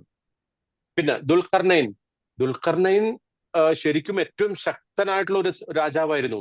പോയ സ്ഥലങ്ങളെല്ലാം കീഴടക്കിയ ആളാണ്. മത്തൽ അഷംസ്, മഗ്രിബ് അഷംസ്, പിന്നെ സദ്, യജൂജിനിടയിൽ ഒരു സദ് ഉണ്ടാക്കി, ഒരു അണക്കെട്ടുണ്ടാക്കി, അങ്ങനത്തെ ആളാണ്. പക്ഷെ അങ്ങനെ ശക്തമായ ഒരു രാജാവ്, പോയ സ്ഥലങ്ങളെല്ലാം കീഴടക്കിയ ഒരു രാജാവ് പറയുന്നത് എന്താ? ഖാല ഹാദാ റഹ്മത്തും മിർ റബ്ബി ഫഇദാ ജാഅ വഅദു റബ്ബി ജഅലഹു ദക്ക. ഇതെല്ലാം എന്റെ റബ്ബിന്റെ കാരുണ്യമാണ്. ഫഇദാ ജാഅ വഅദു റബ്ബി, എന്റെ റബ്ബിന്റെ വഅദ്, ആ സമയം എത്തിക്കഴിഞ്ഞാൽ, അവന്റെ വാഗ്ദത്തത്തിന്റെ സമയം എത്തിക്കഴിഞ്ഞാൽ, ജഅലഹു ദക്ക, ഈ അണക്കെട്ടും ഈ വലിയ മതിലും ഒക്കെ എന്താവും? പൊളിഞ്ഞ് പാളീസാവും. അപ്പൊ ആ ഫാൾസ് എക്സ്പെക്ടേഷൻ തടുത്തു കളയാണ്. നമുക്ക് കഴിവുണ്ടെങ്കിൽ, നമുക്ക് എന്തെങ്കിലും നേട്ടം ലഭിച്ചിട്ടുണ്ടെങ്കിൽ ആ നേട്ടത്തെ നമ്മളൊരു അതിന്റെ മുകളിൽ അഭിരമിക്കരുത്. അത് എന്നൊന്നും നിലനിൽക്കുന്ന ഒരു സംഗതിയാണെന്ന് വിചാരിക്കരുത്. ഒരുപാട് പണം കിട്ടിയ ആള് വിചാരിക്കരുത് ഈ പണം എന്നെ നിലനിർത്തും, യഹ്സബു അന്ന മാലഹു അഖ്ലദ എന്ന് വിചാരിക്കരുത്. മറിച്ച് അയാൾ മനസ്സിലാക്കേണ്ടത് ഈ പണം അള്ളാഹു എനിക്ക് നൽകിയത് എനിക്ക് പിന്നെ അവന്റെ പക്കൽ നിന്നുള്ളൊരു യുക്തിയാണ്. പക്ഷെ എന്നെ സംബന്ധിച്ചിടത്തോളം ഇത് ഉപയോഗിച്ചിട്ട് അയ്യുക്കും അഹ്സനു അമല, ഏറ്റവും നല്ല പ്രവൃത്തി ചെയ്യുക, ഇതാണ് അള്ളാഹു പരീക്ഷിക്കുന്നത്. അപ്പോ ഈ ഫോൾസ് എക്സ്പെക്ടേഷൻ ഇവർക്ക് ദുൽഖർനൈന് ഉണ്ടായിട്ടില്ല. അപ്പൊ ഈ 4 കഥകളിലും ഇതേ ഒരു തീമാണ്. ഇതുപോലത്തെ പല തീമുകളും കോമൺ ആയിട്ട് ഈ 4 കഥകളിൽ നമുക്ക് കണ്ടെത്താൻ പറ്റും. ഇത് ജസ്റ്റ് ഒരു വൺ എക്സാമ്പിൾ പറഞ്ഞതാണ്. അപ്പോ സൂറത്തുൽ കഹ്ഫ് നമ്മളെ എങ്ങനെയാണ് ദജ്ജാലിന്റെ പരീക്ഷണത്തിൽ നിന്ന് രക്ഷിക്കുക എന്ന് ചോദിച്ചാൽ, ദജ്ജാൽ നമുക്ക് കൊണ്ടുവന്ന് തരുന്ന വ്യാമോഹങ്ങൾ, ഈ ഭൗതിക ജീവിതത്തെ കുറിച്ചിട്ടുള്ള വ്യാമോഹങ്ങൾ, ഈ മെറ്റീരിയൽ ആയിട്ടുള്ള ഈ ജീവിതത്തെ ബ്യൂട്ടിഫൈ ചെയ്തുകൊണ്ട് അതിനെ മനോഹരമായി നമ്മുടെ മുമ്പിൽ കാണിക്കുമ്പോൾ അതിൽ പെട്ടുപോകാതിരിക്കാൻ നമുക്ക് സൂറത്തുൽ കഹ്ഫ് ഉപകരിക്കും. അങ്ങനെ സൂറത്തുൽ കഹ്ഫ് ജീവിതത്തിൽ ഉപകരിച്ചവർക്കാണ്, അഥവാ അന്ത്യനാളിൽ അവൻ ജീവിച്ചിരിക്കുകയും ദജ്ജാലിനെ കാണുകയും ചെയ്ത അയാൾ സൂറത്തുൽ കഹ്ഫ് ഓതുമ്പോ ദജ്ജാൽ ഓടിക്കോളും. കാരണം എന്താ? ജീവിച്ചിരിക്കുമ്പോ സൂറത്തുൽ കഹ്ഫ് പഠിച്ചുകൊണ്ടിരുന്ന സന്ദർഭത്തിൽ, അത് ഓതിക്കൊണ്ടിരുന്ന സന്ദർഭത്തിൽ അയാൾ ദജ്ജാലിന്റെ ഒരു ഫിത്നയിലും പെട്ടിട്ടില്ല. ദജ്ജാലിന്റെ യുദ്ധങ്ങളെ കുറിച്ച്, ആ കൃത്യമായ മനുഷ്യ സമൂഹത്തെ മുഴുവൻ പിടിച്ചു കുലുക്കുന്ന യുദ്ധങ്ങളെ കുറിച്ച് അയാൾക്ക് കൃത്യമായ കാഴ്ചപ്പാടുണ്ടായിരുന്നു. ഈ യുദ്ധം സത്യവിശ്വാസികൾ ആ അർത്ഥത്തിൽ അവർ കടന്നു പോകണ ബഅസൻ ഷദീദൻ എന്ന് പറയുന്നത് അങ്ങനെ അവർ കടന്നു പോകുന്ന സംഗതികളാണ്. അതിന്റെ അകത്ത് പിശാജ് അല്ലെങ്കിൽ ദജ്ജാൽ എന്നെ ആ യുദ്ധത്തിന്റെ പേരിൽ ഞാൻ അതിന്റെ അകത്ത് പെട്ടുപോയിട്ട് അത് അള്ളാഹുവിനെ കുറിച്ച് ഏതെങ്കിലും മോശമായ ഒരു ഒരു ഒരു ഒരു രൂപകൽപ്പന അല്ലെങ്കിൽ അങ്ങനത്തെ ഒരു കാഴ്ചപ്പാട് രൂപപ്പെടുത്തിയെടുക്കാൻ ആ യുദ്ധം എന്നെ ഒരിക്കലും പ്രേരിപ്പിക്കില്ല. മറിച്ച് ഞാൻ മനസ്സിലാക്കുന്നത് ആ യുദ്ധം അത്തരം യുദ്ധങ്ങളും അത്തരം കഠിനമായ പരീക്ഷണങ്ങളിലൂടെയും കടന്നു പോകുമ്പോൾ അള്ളാഹുവിന്റെ അജ്ർ അല്ലെ,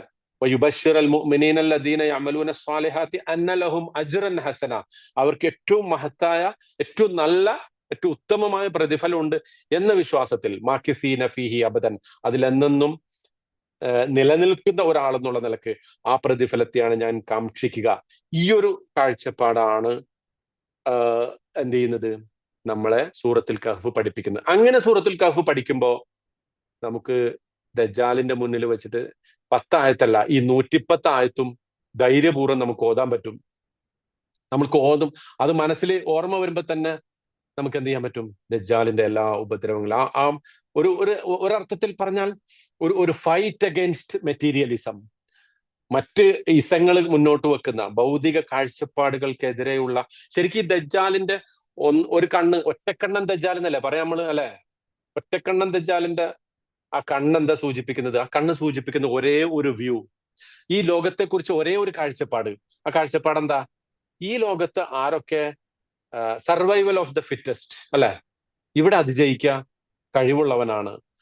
നമ്മുടെ സ്വന്തം കഴിവ് കൊണ്ട് നമുക്ക് ഈ ലോകത്തെ കീഴടക്കാൻ പറ്റും. പടച്ചോനൊന്നും ആവശ്യമില്ല. മനുഷ്യന്മാർ അതാണ്. ശരിക്കും ക്രിസ്ത്യാനിറ്റി ലോകത്തിന് അതിനെക്കുറിച്ച് നമുക്ക് ഇൻഷാ അല്ലാഹ് ഒരു പക്ഷെ സമയം കിട്ടണമെങ്കിൽ അടുത്ത ആഴ്ച അതിനെക്കുറിച്ച് വിശദീകരിക്കാം. എന്നിട്ട് നമ്മൾ അടുത്ത ആഴ്ച മുതൽ ഇൻഷാ അല്ലാഹ്, ഇത് മിക്കവാറും ഒരു ആമുഖത്തിന്റെ ഒരു ലാസ്റ്റ് പാർട്ടായിരിക്കും. കുറച്ച് ചിലപ്പോൾ ഒരു പക്ഷെ ഇതിന്റെ കുറച്ചുകൂടി ഭാഗം നമുക്ക് സമയം കിട്ടിയിട്ടില്ലെങ്കിൽ അടുത്ത ആഴ്ച കുറച്ച് ഭാഗം വിശദീകരിക്കും. പക്ഷെ ഇൻഷാ അല്ലാഹ് അടുത്ത ആഴ്ച നമുക്ക് സൂറത്തുൽ കഹ്ഫിലെ 1-ാമത്തെ ആയത്തിലേക്ക് നമുക്ക് കടക്കാൻ പറ്റും. അപ്പോ ഈ ഒരു ഒറ്റക്കണ്ണൻ ദജ്ജാൽ എന്ന് വിളിക്കുന്നത് ഒരൊറ്റ ഏകമുഖമായിട്ടുള്ള ഒരു ലോകവീക്ഷണത്തെ കുറിച്ചാണ് ആ പറയുന്നത്. ഏകമുഖമായിട്ടുള്ള ലോകവീക്ഷണം. എന്താണ് ആ ലോകവീക്ഷണം? ഈ ദുനിയാവാണ് നമ്മുടെ അന്തിമമായിട്ടുള്ള വാസസ്ഥലം. ഇവിടെ നിങ്ങൾക്ക് വിജയമുണ്ടോ എങ്കിൽ നിങ്ങൾ നല്ല ആളാണ്. ഇവിടെ നിങ്ങൾക്ക് പരാജയമാണോ എങ്കിൽ അത് നിങ്ങളുടെ എന്തോ പ്രശ്നമാണ്, നിങ്ങളുടെ മാത്രം പ്രശ്നമാണ്. അതിനകത്ത് വിധിയോ അതിൻ്റെ അകത്ത് പടച്ചോനോ അങ്ങനെ ഒരു കാര്യവും അതിൻ്റെ അകത്തില്ല. അതൊക്കെ നിങ്ങളുടെ മാത്രം പ്രശ്നമായിക്കൊണ്ട് നമ്മുടെ മുമ്പിൽ വരുന്നു എന്നുള്ളതാണ് ഏറ്റവും പ്രധാനപ്പെട്ട സംഗതി. അതുകൊണ്ടാണ് നബി സല്ലല്ലാഹു അലൈഹി വസല്ലം പറയുന്നത്, അക്ബർ ഫിത്നത്തിൻ മിൻ ഖൽഖി ആദം ഇലാ യൗമിൽ ഖിയാമ ഫിത്നത്തുൽ മസീഹ് ദജ്ജാൽ. ഒന്ന് ആലോചിച്ച് നോക്കിയേ, അക്ബർ ഫിത്നത്തിൻ, ലോകത്തെ ഏറ്റവും വലിയ ഫിത്ന, മിൻ ഖൽഖി ആദം അലൈഹി ഇസ്ലാമിയുടെ സൃഷ്ടിപ്പ് മുതൽ ഇലാ യൗമിൽ ഖിയാമ, അന്ത്യനാൾ വരെ, അത് ഫിത്നത്തുൽ മസീഹ് ദജ്ജാൽ. മസീഹ് ദജ്ജാലിന്റെ പരീക്ഷണമാണ് ലോകത്ത് ആദം നബിയെ സൃഷ്ടിച്ചത് മുതൽ ഇന്ന് വരെ എന്നല്ല, ലോകാവസാനം വരെയുള്ള പരീക്ഷണങ്ങളിൽ ഏറ്റവും കടുത്ത പരീക്ഷണം ഈ മസീഹ് ദജ്ജാലിന്റെ പരീക്ഷണമാണ്. എന്തുകൊണ്ടാണത്? അവിടെയാണ് മനുഷ്യൻ ശരിക്കും വാസ്തവത്തിൽ അങ്ങനെ നമ്മൾ ആലോചിക്കുമ്പോൾ ദജ്ജാലിന്റെ അവസാനം കാണുന്ന ഒരു ഘട്ടം വരെ ആ പരീക്ഷണം നമുക്കില്ല എന്നാണോ നമ്മൾ അർത്ഥമാക്കേണ്ടത്? അങ്ങനെയല്ല. ആ ദജ്ജാലിന്റെ പരീക്ഷണം നമ്മുടെ മുന്നിൽ ഇപ്പോഴും കടന്നു പോകുന്നുണ്ട്. ആ ഒരൊറ്റ കണ്ണുകൊണ്ട് ലോകത്തെ കാണുന്ന ഒരു കാഴ്ചപ്പാട് നമ്മുടെ മുമ്പിൽ ഇപ്പോഴും പല രൂപത്തിൽ വന്നുകൊണ്ടിരിക്കുന്നുണ്ട്. നമുക്ക് ദജ്ജാലിനെ കുറിച്ച് വേണമെങ്കിൽ ഒരുപാട് ചർച്ച ചെയ്യാം. അതാരാണ്, അയാൾ എപ്പോ വരും, അയാൾ എങ്ങനെ ഇരിക്കും. പറയുന്നുണ്ട് ദജ്ജാലിന്റെ ഒപ്പം ഇസ്ഫഹാനിലെ ജൂതന്മാരാണ് ദജ്ജാലിന്റെ പിന്നാലെ വരെ. ഇസ്ഫഹാൻ എന്ന് പറഞ്ഞാൽ ഇറാനാണ്. അപ്പൊ അതുകൊണ്ട് ഇറാനെതിരെയുള്ള കുറെ ആയത്തുകളായിട്ട് അങ്ങനെ വ്യാഖ്യാനിക്കുന്നുണ്ട്. അങ്ങനെ ഒരുപാട് ചർച്ചയിലേക്ക് നമുക്ക് പോവാം. പക്ഷെ അങ്ങനെ നമ്മൾ ദജ്ജാലിനെ കുറിച്ച് ചർച്ച ചെയ്യുമ്പോൾ നമുക്ക് മിസ്സാവുന്നത് വാസ്തവത്തിൽ എന്താണ് ദജ്ജാലിന്റെ പരീക്ഷണം എന്നുള്ള ആ ചോദ്യമാണ്. ആ പരീക്ഷണത്തെ നമുക്ക് അതിനെ കൃത്യമായി മനസ്സിലാക്കാൻ സാധിച്ചാൽ, ആ ഒരൊറ്റ പോയിന്റിൽ ദജ്ജാലിനെ നമുക്ക് ഒതുക്കാൻ സാധിച്ചാൽ, എന്നിട്ട് എങ്ങനെയാണ് സൂറത്തുൽ കഹ്ഫ് അതിന് രക്ഷയാകുന്നത് എന്ന് ആലോചിച്ചാൽ നമുക്ക് വളരെ വ്യക്തമായി ബോധ്യപ്പെടും. ദജ്ജാലിനെ കണ്ടുമുട്ടി നേരിട്ട് ഫേസ് ടു ഫേസ് കാണണമെന്നില്ല ദജ്ജാലിന്റെ പരീക്ഷണങ്ങൾ നമുക്ക് വരാൻ. ആ ദജ്ജാലിന്റെ പരീക്ഷണങ്ങളിൽ നിന്ന് രക്ഷപ്പെടാൻ നമ്മൾ അതുവരെ കാത്തിരിക്കേണ്ടതില്ല. ആ പരീക്ഷണങ്ങൾ നിരന്തരമായിട്ട് നമ്മുടെ ജീവിതത്തിൽ ഉണ്ടായിക്കൊണ്ടിരിക്കുന്നു. ഈ കഥകൾ പറയുന്നതിലൂടെ, ഏറ്റവും മനോഹരമായ ചില കഥകൾ ഖുർആനിലൂടെ അള്ളാഹു അതിന്റെ ഏറ്റവും ഭംഗിയായ രൂപത്തില് അതിന്റെ വിശദാംശങ്ങൾ വിട്ടുകളഞ്ഞുകൊണ്ട് ആ കഥകളുടെ പോയിന്റുകളിലേക്ക് മാത്രം സൂചിപ്പിച്ച് അതിൽ നിന്നൊക്കെയുള്ള പാഠങ്ങൾ അള്ളാഹു നമുക്ക് നൽകുന്നത് അതിനു വേണ്ടിയിട്ടാണ്. ആ അർത്ഥത്തിലാണ് നമ്മൾ സൂറത്തുൽ കഹ്ഫിനെ കാണേണ്ടത്, അതിൽ നിന്ന് പാഠങ്ങൾ ഉൾക്കൊള്ളേണ്ടത്. തീർച്ചയായിട്ടും ഇതാണ് ഇന്നത്തെ ഒരു സൂറത്തുൽ കഹ്ഫ് പഠിക്കുന്നത് കൊണ്ടുള്ള മെച്ചമായിട്ട് നമ്മൾ മനസ്സിലാക്കേണ്ടത്, ഏറ്റവും പ്രധാനപ്പെട്ട ഗുണമായിട്ട് നമ്മൾ മനസ്സിലാക്കേണ്ടത് ഇത്രയും പ്രധാനപ്പെട്ട ചില പാഠങ്ങളാണ്. ഇൻഷാ അല്ലാ നമുക്കൊരു 5 മിനിറ്റ് വേണമെങ്കിൽ ആർക്കെങ്കിലും ചോദ്യങ്ങൾ ഉണ്ടെങ്കിൽ ചോദിക്കാൻ വേണ്ടി ഉപയോഗിക്കാം, എന്നിട്ട് നമുക്ക് വൈൻഡ് അപ്പ് ചെയ്യാം ഇൻഷാ അല്ലാ. Any questions? ആ, ചോദിച്ചോ. നമ്മള് ഈ രാവിലെ തൊട്ടിട്ട് ബിസ്മില്ല എന്നാണ്, രാത്രി പിന്നെ അൽഹംദുലില്ലാ എന്നാണ് അവിടെ, അല്ലെങ്കിൽ മറ്റെന്താ എല്ലാം ചെയ്യുന്ന സമയത്ത് ബിസ്മില്ല അൽഹംദുലില്ലാ അങ്ങനെ പറയണം? രാവിലെ തൊട്ട് ബിസ്മില്ല പറയുക, രാത്രി ആവുമ്പോൾ അൽഹംദുലില്ല പറയണം എന്നതാണോ ചോദ്യം? അങ്ങനെ പറയുന്നത് എന്തുകൊണ്ടാണെന്നാണോ ചോദ്യം? മറ്റെന്താ അവള് രാവിലെ തൊട്ട് ബിസ്മില്ല എന്ന് പറഞ്ഞിട്ട് രാത്രി അൽഹംദുലില്ലാ എന്ന് പറഞ്ഞാൽ പോരെ, അല്ലെങ്കിൽ മറ്റെന്താ എല്ലാ സമയത്തും എന്തെങ്കിലും ചെയ്യുമ്പോ ബിസ്മില്ല എന്നിട്ട് അൽഹംദുലില്ലാ അങ്ങനെ പറയണോ? ഓക്കെ, നമ്മുടെ വിഷയമായിട്ട് ബന്ധപ്പെട്ടല്ല, എന്നാലും ഞാനത് പറയാം. അതായത് ബിസ്മില്ല അൽഹംദുലില്ല എന്നൊക്കെ ഉള്ളത് നമ്മളെ സംബന്ധിച്ചിടത്തോളം അള്ളാഹുവിന്റെ നാമം കൊണ്ട് ആരംഭിക്കുക. ഒരു വിശ്വാസിയെ സംബന്ധിച്ചിടത്തോളം അയാളുടെ ഏത് കാര്യവും ആരംഭിക്കേണ്ടത് ബിസ്മില്ലയാണ്. അതിനൊരു പ്രത്യേക സമയമില്ല.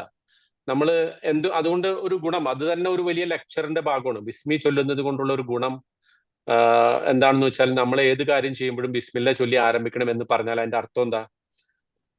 ഏത് കാര്യം ചെയ്യാൻ പോകുമ്പോഴും നമ്മൾ ആലോചിക്കും, ഇത് ബിസ്മി ചൊല്ലി തുടങ്ങാൻ പറ്റിയ സംഗതിയാണോ എന്ന് ആലോചിക്കും, അല്ലെ? ആലോചിക്കൂലേ? സ്വാഭാവികമല്ലേ? അതുകൊണ്ടാണ് അപ്പൊ അതിന് രാത്രിന്നോ പിന്നെ രാവിലെന്നോ ഒന്നും വ്യത്യാസമില്ല. രാവിലെയും ചൊല്ലാം, രാത്രിയും ചൊല്ലാം. എന്താണോ നമ്മൾ ചെയ്യാൻ ആഗ്രഹിക്കുന്നത് ആ ചെയ്യുന്നതൊക്കെ ബിസ്മി കൊണ്ടായിരിക്കണം. ബിസ്മി കൊണ്ട് പറഞ്ഞ് ചെയ്യാൻ പറ്റുന്നതേ നമ്മൾ ചെയ്യാൻ പാടുള്ളൂ എന്നർത്ഥം. അൽഹംദുലില്ലയും അതുപോലെ തന്നെ. ഏത് സമയത്തും നമ്മൾ അൽഹംദുലില്ല പറയണം. എഴുന്നേൽക്കുമ്പോൾ അൽഹംദുലില്ല പറയണം. എന്തുകൊണ്ടാ? നമ്മളെ ഒരു മരണത്തിൽ നിന്നാണ് എഴുന്നേറ്റത്. ഉറക്കം എന്ന് പറഞ്ഞ ഒരു മരണമാണ്. അതിൽ നിന്ന് എഴുന്നേറ്റു, അൽഹംദുലില്ല. ഈ സൂറത്തുൽ കഹ്ഫ് ആരംഭിക്കുന്നത് അൽഹംദുലില്ല എന്ന് പറഞ്ഞിട്ടാണ്. അങ്ങനത്തെ ഹംദ് കൊണ്ട് ആരംഭിക്കുന്ന വേറെയും സൂറത്തുകളുണ്ട്. ഫാത്തിഹ അല്ല, ബിസ്മിയാണ് ആദ്യത്തെ ആയത്ത് എന്ന് പറഞ്ഞാലും അൽഹംദുലില്ല എന്ന് പറഞ്ഞിട്ടാണ് നമ്മൾ ആ സൂറത്തുൽ ഫാത്തിഹ നമ്മൾ ശരിക്കും സ്റ്റാർട്ട് ചെയ്യുന്നത് ഉച്ചത്തിൽ ഓതുമ്പോൾ. അപ്പോ അൽഹംദുലില്ല, ഈ ബിസ്മില്ല അൽഹംദുലില്ല, അത് നമ്മുടെ ജീവിതത്തിന്റെ ഒരു മോൻ ചോദിച്ച ചോദ്യം, മോനാണോ മോളാണോ എന്ന് അറിയില്ല, ആരായാലും മോനാകട്ടെ മോളാകട്ടെ, ചോദിച്ച ചോദ്യം വളരെ പ്രസക്തമാണ്. ഒരു സത്യവിശ്വാസിയുടെ ജീവിതം ഏറ്റവും പ്രധാനമായിട്ട് നമുക്ക് ഒതുക്കാവുന്ന 2 വാചകങ്ങളാണ് ബിസ്മില്ല അൽഹംദുലില്ല. എന്ത് ചെയ്യാൻ വിചാരിക്കുമ്പോഴും ബിസ്മില്ല കൊണ്ട് ചൊല്ലുക. ഏത് സന്ദർഭത്തിൽ അൽഹംദുലില്ല ചൊല്ലുക. അൽഹംദുലില്ല അലാ കുല്ലി ഹാൽ. ഹംദ് ഇൻഷാ അല്ലാഹ് നമ്മൾ അൽഹംദുലില്ല അടുത്ത ഈ ആഴ്ച ഈ സൂറത്ത് തുടങ്ങുമ്പോൾ അൽഹംദുലില്ലയുടെ വിശദീകരണം ധാരാളമായിട്ട് പറയും. അപ്പൊ ശരിക്കും ശ്രദ്ധിച്ച് കേൾക്കണം കേട്ടോ. ഓക്കെ, നമ്മള് പണ്ട് പറയലുണ്ട്, പണ്ട് കേൾക്കലുണ്ട്, പിന്നെ ഒറ്റക്കണ്ണൻ ദജ്ജാൽ നിന്റെ മറ്റേ കണ്ണും പൊട്ടിപ്പോട്ടെ എന്ന് പറഞ്ഞിട്ടുള്ള ഒരു പാട്ട് തന്നെ ഉണ്ടായിരുന്നു. ഇങ്ങനെ ചെറുപ്പത്തിൽ കേൾക്കുന്നതായിരുന്നു അത്. അതെ അതെ അതെ അതെ. അതാണ്. അപ്പൊ ഒറ്റക്കണ്ണൻ വ്യൂ, അതാണ് നമ്മൾ ശരിക്കും ഫോക്കസ് ചെയ്യേണ്ടത്. ദജ്ജാൽ മുന്നോട്ട് വെക്കുന്ന ഒരു ഏക മുഖ വീക്ഷണം, അതെ, ആ ഒരു ഏകമുഖ വീക്ഷണത്തെയാണ്, അതായത് ഭൗതികമായ ലോകം മാത്രമാണ് പ്രധാനം എന്ന വീക്ഷണത്തെയാണ് സൂറത്തുൽ കഹ്ഫ് പ്രധാനമായിട്ടും അഡ്രസ് ചെയ്യുന്നത്. മനസ്സിലാവുന്നുണ്ടോ? അതാണ് ദജ്ജാലിന്റെ ഉപദ്രവത്തിൽ നിന്ന് സൂറത്തുൽ കഹ്ഫ് നമ്മളെ രക്ഷിക്കുമെന്ന് പറയുമ്പോൾ നമ്മൾ അർത്ഥമാക്കുന്നത്, ദജ്ജാൽ പ്രതിനിധാനം ചെയ്യുന്ന ഭൗതിക ലോകത്തിന്റെ അതിനെ മാത്രം അടിസ്ഥാനമാക്കിയുള്ള ഒരു ജീവിതക്രമത്തിൽ നിന്ന് നമ്മളെ രക്ഷപ്പെടുത്തി പരലോകത്തേക്ക്, ആഖിറത്തിലേക്ക് നമ്മളെ തയ്യാറാക്കുന്ന, അതിന് പറ്റുന്ന പാഠങ്ങൾ നൽകുന്ന ഒരു അധ്യായമാണ് സൂറത്തുൽ കഹ്ഫ്. അതാണ് ദജ്ജാലിൽ നിന്നുള്ള ഏറ്റവും പ്രധാനപ്പെട്ട രക്ഷയായിട്ട് നമുക്ക് മാറുന്നത് എന്നർത്ഥം. ഈ ദജ്ജാലിനെ കുറിച്ച് പറയുമ്പോൾ ഒരു മഹദിയെ കുറിച്ചും പരാമർശിക്കലുണ്ട്. അതിനെ കുറിച്ച് എന്താണ് ഹദീസിലോ അല്ലെങ്കിൽ ഖുർആനിലോ അങ്ങനെ വല്ലതും വന്നിട്ടുണ്ടോ? മഹദി ഒരു വേറെ തന്നെ വിഷയമാണ്. നമ്മളിപ്പോ അത് തുറന്നാല് അത് ഒരു പണ്ടോരയുടെ പെട്ടിയാണ്. അത് ഇൻഷാ അല്ലാഹ് നമുക്ക് മറ്റൊരു സന്ദർഭത്തിൽ തുറക്കാം, നമുക്ക് കുഴപ്പമില്ല. പക്ഷെ ഇപ്പൊ അതിനെക്കുറിച്ച് ഒരു വാചകത്തിലോ 2 വാചകത്തിലോ പറയാൻ പറ്റുന്ന സംഗതിയല്ല. മഹദി എന്ന ഒരു മിഥ്യയാണെന്നും അല്ല, അതിന് ഒരുപാട് വശങ്ങളുണ്ടെന്നൊക്കെ നമുക്ക് ഇൻഷാ അല്ലാഹ് മറ്റൊരു സന്ദർഭത്തിൽ ചർച്ചയാവാം കേട്ടാ. ഒരു ഉമ്മ പ്രസവിച്ചിട്ടുള്ളതാണോ? എങ്ങനെ? ഉമ്മ പ്രസവിച്ചിട്ടുള്ള ആളാണ് ഈ ദജ്ജാൽ, അങ്ങനെ പറഞ്ഞിട്ടിരുന്നല്ലോ പഴയ കാലത്തൊക്കെ ഓരോരുത്തർ പറഞ്ഞിട്ടുള്ള അറിയാം. ദജ്ജാലിനെ കുറിച്ച് അങ്ങനെ ഒരുപാട് കഥകളുണ്ട്. ആ കഥകളിലേക്ക് നമ്മൾ വല്ലാതെ പോകുന്നില്ല. ഞാൻ പറഞ്ഞല്ലോ, നമ്മളെ സംബന്ധിച്ച് ദജ്ജാലിന്റെ ഉപദ്രവം എന്താണ്, ഫിത്ന എന്താണ്, ആ ഫിത്ന. കാരണം എല്ലാ കഥകളും ഞാനിപ്പോ ഇതിനു വേണ്ടി ഒരുപാട് തഫ്സീറുകൾ റെഫർ ചെയ്തു. തഫ്സീർ ഇബ്നു കസീർ, തഫ്സീർ അൽ അസാസ് ഫി തഫ്സീർ, തഫ്സീർ തബരി, തഫ്സീർ ഖുർത്തുബി. അതിലൊന്നും ഇപ്പൊ നിങ്ങൾ ഈ പറഞ്ഞ പോലത്തെ കേട്ടിട്ടില്ല. അതൊക്കെ ഒരുപാട് കഥകൾ അങ്ങനെ ഉണ്ട്. അപ്പൊ അതുകൊണ്ട് തന്നെ അത്തരം കഥകളുടെ പിന്നാലെ നമ്മൾ പോകണ്ട. ഈ സൂറത്തുൽ കഹ്ഫ് തന്നെ നമ്മളെ പഠിപ്പിക്കുന്നത് അസ്ഹാബുൽ കഹ്ഫിന്റെ എണ്ണത്തെ കുറിച്ച് നിങ്ങൾ പഠിക്കേണ്ടെന്നാണല്ലോ ഖുർആൻ പറഞ്ഞേക്കണേ. അവരുടെ എണ്ണം പറയണ്ട.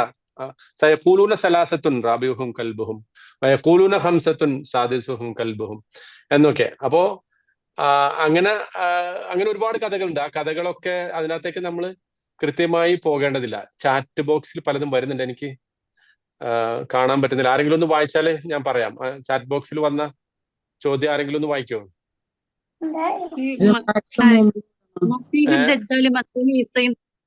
തമ്മില് മനസ്സിലായിട്ടില്ല. അതായത് മസീഹ് അൽ മസീഹ് ഈസ ഇബ്നു മറിയം എന്നതിന്റെ പേര്, അതിന്റെ പേരിന്റെ അർത്ഥമാണ് ഞാൻ പറഞ്ഞത്. നിങ്ങൾ ഒന്നുകൂടെ ഈ ക്ലാസ് കേട്ടു നോക്കട്ടോ. ഞാൻ നാളെ അത് റെക്കോർഡിംഗ് ഇടാം. മസീഹ് എന്ന് പറഞ്ഞാല് ഈസാ നബിക്ക് ഇതൊന്ന് പറഞ്ഞോട്ടെ. സാഹിബ്, ഇതിൽ വന്ന ചോദ്യം, സൂറത്തുൽ കഹ്ഫ് വെള്ളിയാഴ്ചയിൽ ഏതെങ്കിലും ഒരു സമയത്ത് ഓതിയാൽ മതിയോ, അല്ലെങ്കിൽ പ്രത്യേക സമയമുണ്ടോന്നാ? ജുമക്ക് മുമ്പ് ഓതുന്നതാണ് ഏറ്റവും പ്രബലമായ സുന്നത്ത്. ജുമക്ക് മുമ്പ് ഓതുന്നതാണ് സുന്നത്ത് കേട്ടാ. ഇനി അല്ല, ഒരാൾക്ക് ജുമക്ക് മുമ്പ് ഓതി തീർക്കാൻ പറ്റിയില്ലെങ്കിൽ അതിന് ശേഷം ഓതാൻ കുഴപ്പമില്ല. വെള്ളിയാഴ്ച എന്നേ പറഞ്ഞിട്ടുള്ളൂ. പക്ഷെ സ്വാഭാവികമായിട്ട് ജുമയാണല്ലോ നമ്മുടെ ഒരു ഫിൽ അർള് എന്നാണല്ലോ. അതിനുമുമ്പ് നേരത്തെ ചോദിച്ച ചോദ്യത്തിന് ഒരു ചെറിയ ഉത്തരം ഞാൻ പറയാം. ബാക്കി നിങ്ങൾ ഈ പ്രഭാഷണം ഒന്നുകൂടെ കേൾക്കുക. കാരണം ഞാനത് കുറച്ച് അധികം വിശദീകരിച്ചിട്ടുണ്ട്. മസീഹ് എന്ന് പറയാൻ കാരണം അൽ മസീഹ് ഈസ അലൈഹി ഇസ്ലാമിക്ക് മറ്റുള്ളവരെ ഒന്ന് തടവിയാൽ രോഗം മാറാനുള്ള ഒരു മുഅ്ജിസത്ത് അള്ളാഹു കൊടുത്തിരുന്നു. അതിൽ നിന്നാണ് മസീഹ് ഈസ എന്ന പേര് വരാൻ കാരണം, മസീഹ്. പിന്നെ മസീഹ് ദജ്ജാലിന് ആ പേര് വരാൻ കാരണം മസഹ എന്ന് പറഞ്ഞാൽ ഈ ഇങ്ങനെ മായ്ച്ചു കളയപ്പെട്ട ആളാണ്. ഒരു കണ്ണ്, വലത്തെ കണ്ണ് മായ്ച്ചു കളയപ്പെട്ട, വലത്തെ കണ്ണ് ഇല്ലാത്ത ആളാണ് മസീഹ് ദജ്ജാൽ. അതുകൊണ്ടാണ് ദജ്ജാലിന് ആ പേര് വരാൻ.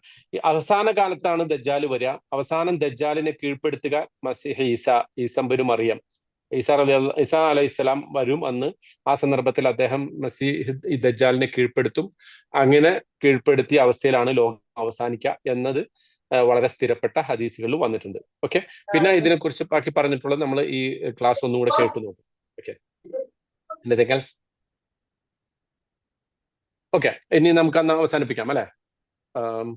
അള്ളാഹു സുബ്ഹാനഹു വതആല വിശുദ്ധ ഖുർആൻ മനസ്സിലാക്കുകയും അത് ജീവിതത്തിൽ പകർത്തുകയും ചെയ്യുന്ന ആളുകളുടെ കൂട്ടത്തിൽ നമ്മെ ഉൾപ്പെടുത്തി അനുഗ്രഹിക്കുമാറാകട്ടെ. നമ്മിൽ നിന്ന് വന്നു പോകുന്ന വീഴ്ചകൾ അള്ളാഹു പുറത്തു മാപ്പാക്കി തരുമാറാകട്ടെ. അല്ലാഹുമ്മ ജഅൽ ജംഅനാ ഹാദാ ജംഅൻ മർഹൂമ വജ്അൽ തഫറഖനാ മിൻ ബഅദിഹി തഫറഖൻ മഅസൂമ. അല്ലാഹുമ്മ ലാ തജ്അൽ ഫീനാ വലാ മഅനാ ശഖിയ്യൻ വലാ മഹ്റൂമ. اللهم اجعل القرآن العظيم ربيع قلوبنا ونور صدورنا وجلاء همنا وذهاب أحزاننا وهمومنا. اللهم علمنا منه ما جهلنا وذكرنا منه ما نسينا. اللهم آنس بالقرآن وحشتنا في القبور. اللهم اجعل القرآن شفيعا لنا يوم القيامة. ربنا تقبل منا إنك أنت السميع العليم وتب علينا إنك أنت التواب الرحيم. آمين برحمتك يا أرحم الراحمين. سبحان ربك رب العزة عما يصفون وسلام على المرسلين والحمد لله رب العالمين. سبحانك اللهم وبحمدك أشهد أن لا إله إلا الله أستغفر الله وأسألك أعوذ بك من النار.